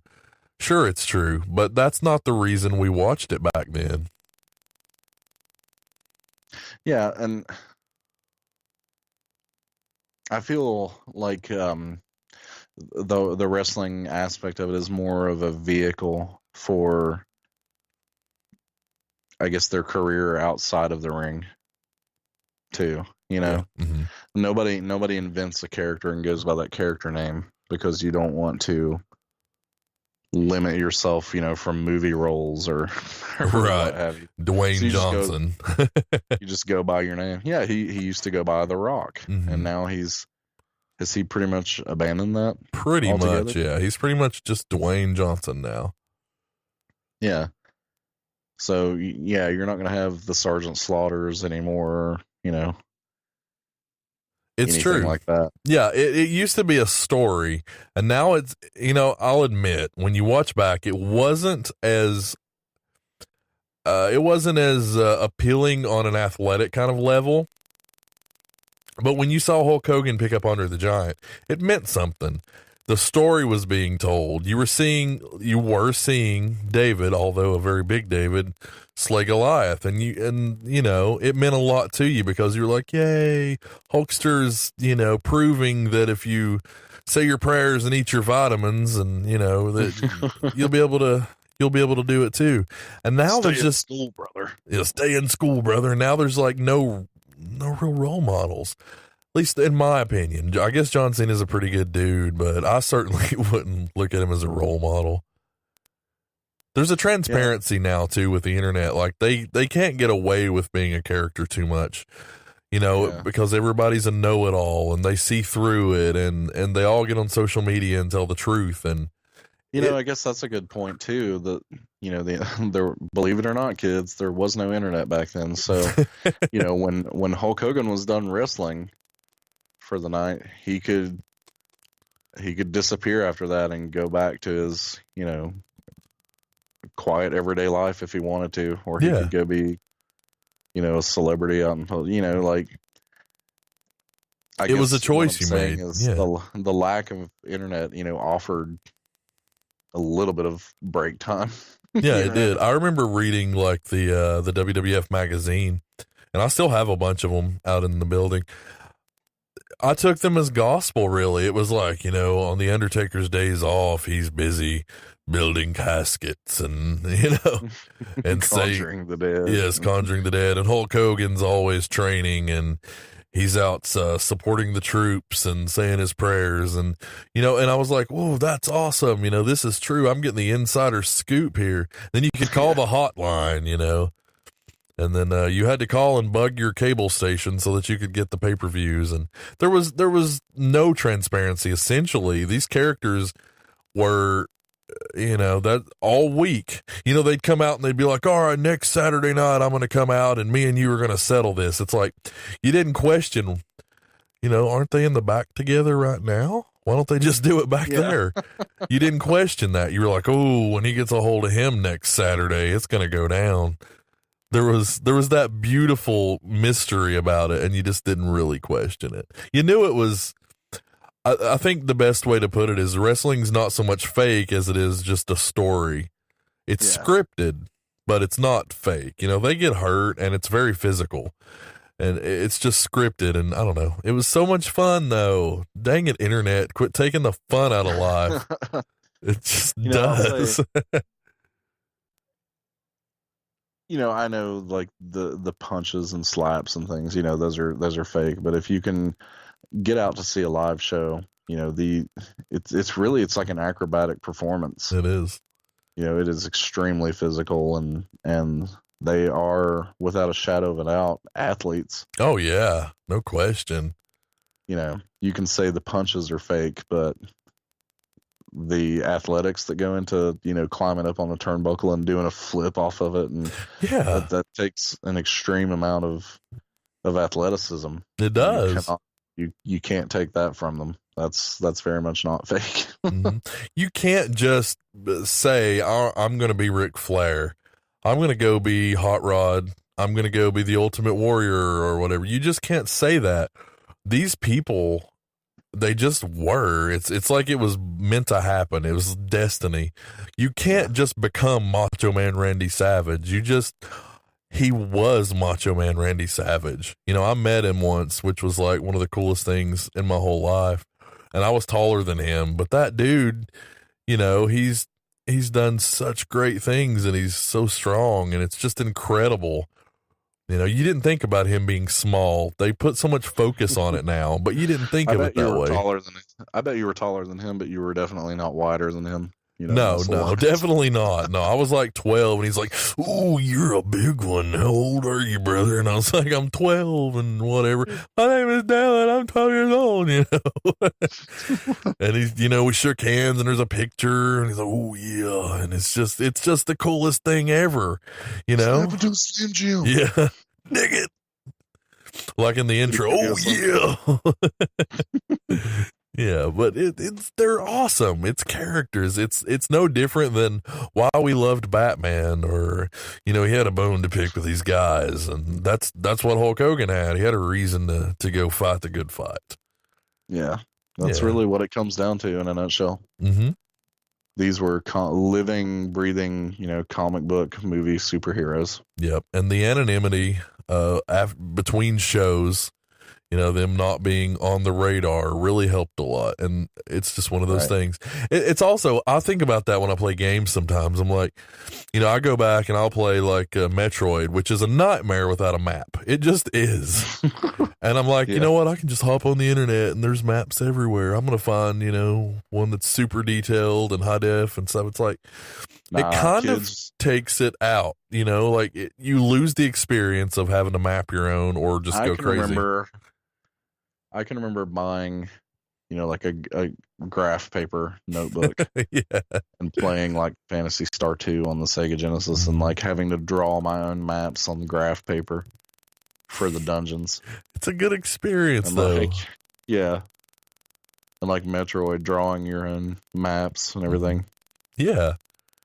But it is. That was before I discovered graph paper. It's almost like it's healthy for you. It makes you work your brain. They say, they used to say video games will rot your brain, and that's just not true. I think over time they've proven that it'll make you sharp, and that's one of the ways. Like playing video games is actually, don't do anything in excess. Anything in excess is bad for you. But yes, if you're playing video games a reasonable amount of time, there are actually a lot of health benefits for from it. Yeah, there are. So. And we can do an episode about that in the future too. Mm-hmm. There's actually been some interesting studies on that. Well, let's go ahead and take our last break of the night, and then let's talk a little bit when we come back about what the things we kind of skipped tonight that we're going to get to maybe next show and beyond, and then we'll get to our last segment, which is going to be fun. I think it's going to be a little different from our other shows, whereas it's not so much a poll. We'll get to it. So let's just go ahead and take a quick little break. If that's all right with you. Sounds good to me. All right. Well, here's a fun one. According to legends, little folks know Hills is where the toys are. Hills Toy Layaway, just 10% down, a small service charge. Lays away toys, little and large. Hundreds of toys. Express layaway too. So layaway is even easier for you. Remember, Hills Toy Layaway. One reason they're different and why they say Hills is where the toys are. At low prices every day. Genesis does. 16-bit arcade graphics. You can't do this on Nintendo. Genesis does. 16-bit sports action. You can't do this on Nintendo. Genesis does. Genesis does. Genesis does. Genesis does. Genesis does. Get Joe Montana free, Pat Riley free, Buster Douglas free, Super Monaco GP free, or Collins free. What Nintendo don't? Buy a 16-bit Genesis system between now and October 31st and get an extra.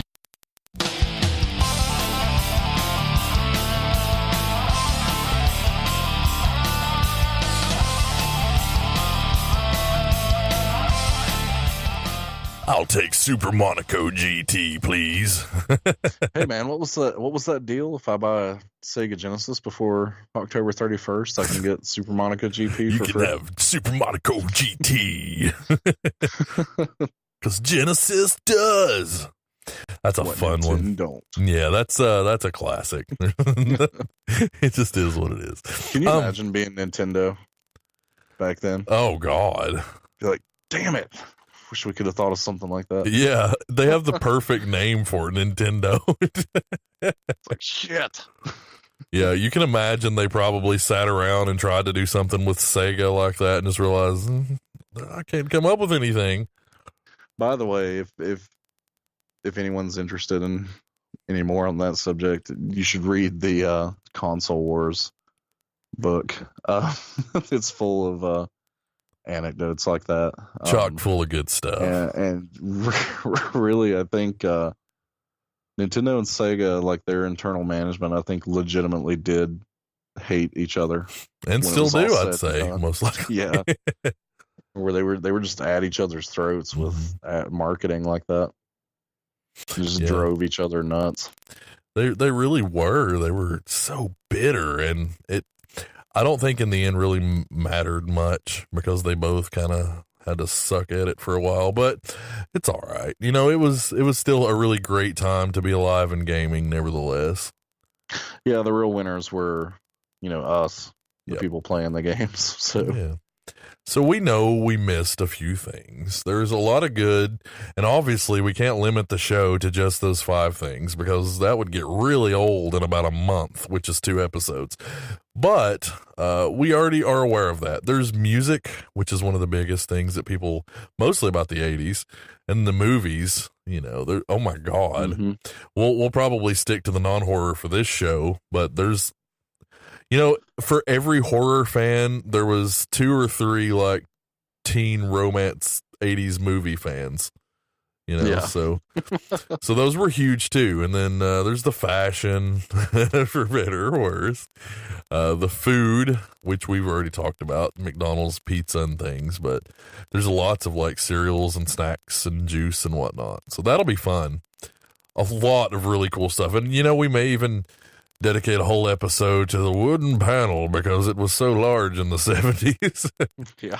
From the movies to the consoles. But no, there's a lot of fun stuff to do. For tonight, we'll go ahead and wrap it up. We've got a segment called Radical Thinking.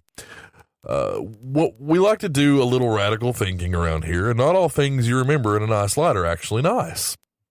We try to be clear on that, but sometimes we'll undoubtedly put the goggles on and see what we want. This segment is for taking them off and slamming them down. What do you remember fondly, but you can now admit just isn't so great?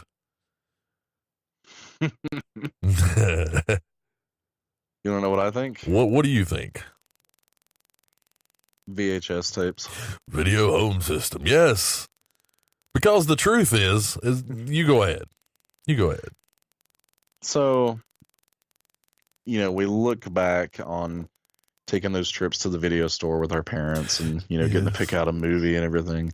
How awesome the video game or the movie boxes were, and how great they all looked on the shelves and everything. Oh, yes. Even, you know, even when it comes to putting the tape itself into the VCR, you know, that clattering of plastic as you put it in the slot. Yeah. And then you when the tape's in there, you hear the machine kind of come to life, you know. And you love the trailers because the internet wasn't out to tell you what was around the corner. Yeah, so and it took like 2 years to get a movie from the theater to your home. Yeah, so movie trailers actually kept you up to date. Yeah, they were awesome. So yeah, those are kind of the highlights of VHS tapes, and you know, the nostalgia we have for them. Essentially, the experience and watching it at home, but that's about where the good ends. Yeah, if you really step back and look at it, they're terrible. For the whole, where do we begin? You have to rewind them. There's no skipping to a specific point in your movie. There were no chapters, like select your beginning scene or chapters or anything. You had to basically hit play and then fast forward to the point in the movie you were wanting to see. Mm-hmm. There was the risk at all times of the VCR eating the tape. You'd have to adjust the tracking. So I don't know if have you ever looked at the inner workings of a VCR, like while it's playing a tape? Yeah, I have. Like how the arms it pulls a great length of tape out of the cartridge itself. Yeah, there's no wonder they malfunction. Yeah, there is a lot of moving parts in that. Remember having to use the tracking button to kind of adjust the picture to get the best you could out of it. I think what it really boils down to is that it's absolutely putting on those beer goggles and seeing what you want, because the truth is, I could come over right now and we could sit down and be like, let's watch Halloween on VHS. And I would love to do that, by the way, for maybe Halloween. But you're saying that I want to experience it the way that I used to. But you can't. You absolutely cannot say that I don't appreciate being able to pop in a disc that is high definition, see, skip all the crap I don't want to look at, put on subtitles if someone's asleep and you need to be able to read it. There's just so damn many things that's just better about not being VHS. And see, there were no behind the scenes, featurettes or anything like that. If there were, it was probably sold to you as a separate tape, like a completely separate purchase. So it's true. I hated those cases that weren't like the big protective cases that they were like, and I know that it was the most common kind of case. It was just a little cardboard case, and those would get bent up and they'd fall apart. Like a sleeve, really. Yeah. I hated those, man. Those Do you are the remember worst. With the old cartoons, like the old Transformers cartoons, so it came in like this giant box? Dude. They don't really fit on any kind of shelf properly. Some of the wrestling ones do that too. Like, why is this so big? I mean, it doesn't come with like an extra book or anything. No. to warrant the size. Yeah, there were wrestling ones that did that as well, and it's always like, what is the point? I do remember you had to keep your trusty VHS toolkit around, which was a pin with the little clip where it would clip onto your shirt, because you'd have to put that in there and sometimes spin the tape back in yourself because like the VCR would rip it all out. Yeah. So there was just so many downsides. I mean, that's not to say we're going to sit here and pretend we don't love the art, and we wouldn't watch Bloodsport on VHS right now, because we would.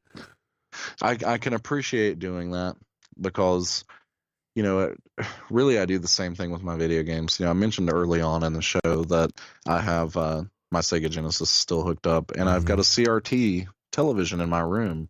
So am I not doing the same thing there? Trying to get the same picture I had. Of course, my TV's a CRT, but it's a lot better than the one I had as a kid. Oh yeah. So I'm getting a much better picture, but for me, playing the game on the original hardware on a CRT is like, that takes me back.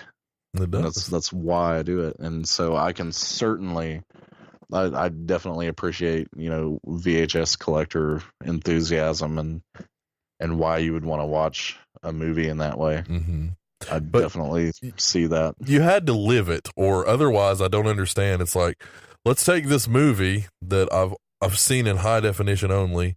Let's make it look like crap and be really difficult to play, and let's go have to purchase a VCR from the flea market. It's like, why would you do that if you didn't live that? And I'm not trying to be uppity. If you want to do that, have at it. I just don't understand why you would.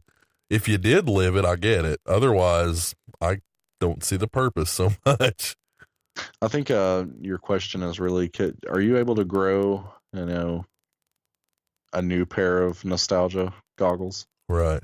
After, the time of that you're trying to be nostalgic for has come and gone. That's it. I try to think back to like the Intellivision or the ColecoVision. I didn't have either one. I can't feel nostalgic about them. Now, I can sit down and look at them and be like, wow, this takes me back. Like, I had a radio that looked similar to this, or, whatever like that, but I can't say that, oh, wow, I want to play it this way. Like, I can't see the point, because I don't have that memory. I don't have that nostalgia for it. And I think a lot of those things, VHS is one of those very particular, you need the nostalgia for it. Like, even now, like, I watched a trailer of The Walking Dead that someone did in like the 90s VHS style. And it's like, that looks like crap, but it's so cool because I remember I grew up on that crap. It's like, if you didn't, why would you might just think that it looks cool, but I dare you to watch a whole season that way and actually think this is a good idea. Right. Because that's ridiculous. Yeah. I'm not saying you can't or even you shouldn't. I just don't get why you would. I think they should.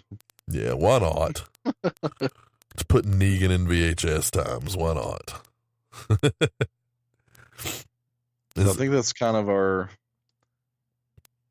VHS was cool back then. We certainly appreciated it back then because we, how else were we going to watch our movies? That's what I was going to say, because we had to, really. And that's really the only reason.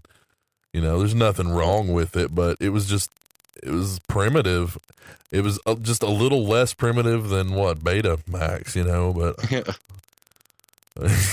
it's not like there's a huge leap in quality there or anything, It's like 8 tracks to cassettes, It's not like there's just a huge leap from. It's not like going from VHS to high definition by any stretch. It's, well, this sucks just a little bit less, but at least we've got it at home, and you didn't question it, Right. It's just like, I'm glad to be It's just seeing the way it was. Do you remember like seeing the first VHS on your TV at home? It's like, this is cool. I'm watching this movie at home like 4 years after it was in theaters. Yeah. It's already been on TV, but guess what? I can watch it anytime I want. This is so awesome. But And that's the ability to record things from TV. Yeah, the copy protection, that was some serious stuff. The whole little having to put a piece of tape over that little square. Yeah. That was serious. I remember taping over, I think it was Sister Act. It's going to sound silly, but I loved that movie as a kid. And I remember wanting it on VHS for Christmas, and I got it. And I think I ended up mistakenly recording over it. I don't know why I would put tape over it just to screw with it or what, but I was pretty bummed out. But copy protection was great back then. Remember hooking up 2 VCRs together and like recording your buddies' movies and things? Yeah, let's go rent some things. All we need is some Scotch tape, and you bring your VCR over. Let's go get a pack of tapes. Let's, are we gonna record it in 2 hours, or, because you had the quality differences like it. You know what though? I'm gonna say that the 6 hours, the extended whatever, looked a lot worse than the 2 hour quote unquote, if you can see my fingers, higher fidelity version or whatever. But I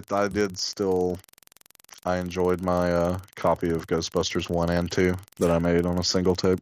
Of course. See, that's Good something times too. there. Like, you still don't get that, like, not on the same disc. Yeah. Putting it on the same tape, man. I remember, like, I would set the VCR once timers were a thing. I remember setting it to record, like, Simpsons and, I don't know, the real Ghostbusters, and just having, like, a 6 hour tape full of that crap. Yeah. So when it wasn't on, or at night when you couldn't sleep, you could just sit and watch that. As a kid, you can watch the same 4 episodes like 8,000 times every day. Kids still do it today. They do. I can attest to that. Nothing has changed on that front. And it shouldn't. That's just the cool part of being a kid. So, yeah. So I think that that kind of wraps it up for VHS. I was wondering if we could kind of take a moment and say a few words about Adam West. Yeah. He passed away. Sure everyone listening knows who he was. He was our first, or really not the first, but kind of brought Batman to the mainstream again. He did, yeah. Outside of comics. Mm-hmm. But I was really sad to hear that he passed. I wasn't aware that he was struggling with any kind of illness or anything. Yeah, me either. I heard it. I was watching Family Guy the other night, and I could tell his voice sounded shaky. I said, something's not right there. And then literally the next, a week later, he passed away. And that's so sad, man. He was such a good, positive role model. He was just a great, genuine guy. Mm-hmm. I don't know if you followed him on Facebook or not, but he was just like somebody's granddad. He was a granddad, mm-hmm. And he was all the time posting, pictures of his grandkids and them doing stuff together, and I'm in the kitchen making Christmas dinner for everybody, and it's like you're such like a granddad. on Facebook. Yeah. But he was such a positive, genuine guy. He's like the granddad everybody wants and deserves. Yeah. Yeah. That's what it is, man. It's just really sad. We really lost someone that's been great for so many generations.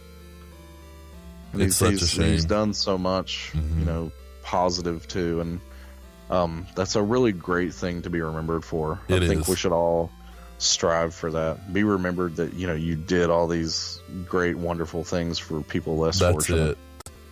That's it. Be a light in the world. Be a light in the darkness. I certainly don't want to take away from him, but I think someone else we need to appreciate more now is Christopher Lloyd for all the amazing children's things he's done over the years. Mm-hmm. But it's true too. Yeah. Well, we're very sad to lose Adam West because I will cherish the original Batman series. I will cherish it so much. And his voice work, Yeah. He was just such a hilarious dude. He could take a joke.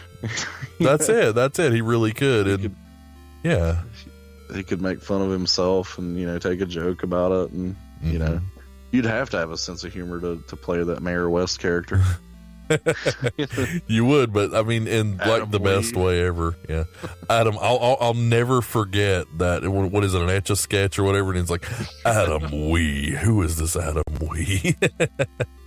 That's hilarious. He was so funny. I remember he was on Simpsons and they were like, Homer was like, that's my Batman. And Bart's like, that's not Batman. I thought it was just really funny because he really voiced himself and, he was such a good sport about it. So it's something we need to watch together is the new Batman animated film they did that he and Burt Ward actually worked on together. That's a great movie. Yeah, I actually blind bought it and it's incredibly well done. Yeah, I've still not seen it yet. I need to get on that. Yeah, let's watch it together. I went out and bought it. I would love to watch it a second time and get the money out of it too. Let's do it. Let's do it. Well, it's been a fun first show, and I look forward to 2 weeks from now when we do another. Absolutely. This was a lot of fun. Yeah, it really was. And we hope you guys had fun. And always, I'm sorry, go ahead. I was just going to say that, if you weren't available tonight to listen live, we're going to be running the show again tomorrow night. We will, yes. As well. And then tomorrow night, we won't actually be, you can't listen to that because that's the fun thing about it, isn't it? Reruns and such. But yeah, we're going to run this Thursday of this week, and it's hard to say that and tell you how to do it without being specific. But we're going to run it. Yeah, it's going to be tomorrow to us now. It's live tonight, Wednesday, and it's going to be a Wednesday show every other week. I was just going to promo our other shows and our website. If you want to check out more, go to midnightspookhouse.com. And as always, on Twitter, we're at The Spook House, and on Facebook, The Midnight Spook House. We got the show Friday night at midnight. We would love it if you tune in. Midnight Eastern, should I say. And that's the Paranormal Show, Spook House Radio. And we just did an episode of I'll Podcast on Your Grave last Wednesday, so it's coming up next Wednesday. And that one was a lot of fun too. Hopefully this show will go a little better technically. That was that one was kind of rough on us because it was different. But yeah, I had fun and I won't ramble on. So Ryan, if you want to add anything, feel free, sir.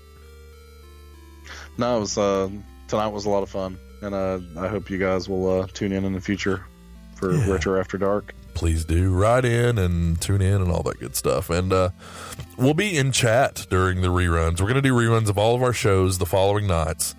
So, Wednesdays and then Thursdays we'll do the rerun and we'll be in chat. Friday night show, so Saturday night we'll run it again and be in chat. So always come hang out with us. We'll be able to engage you better. Yeah, it'll be a lot easier for us. So for tonight, enjoy our it sounds like Final Boss music, but it's really relaxing. Enjoy, and good night, everyone. Good night, everyone.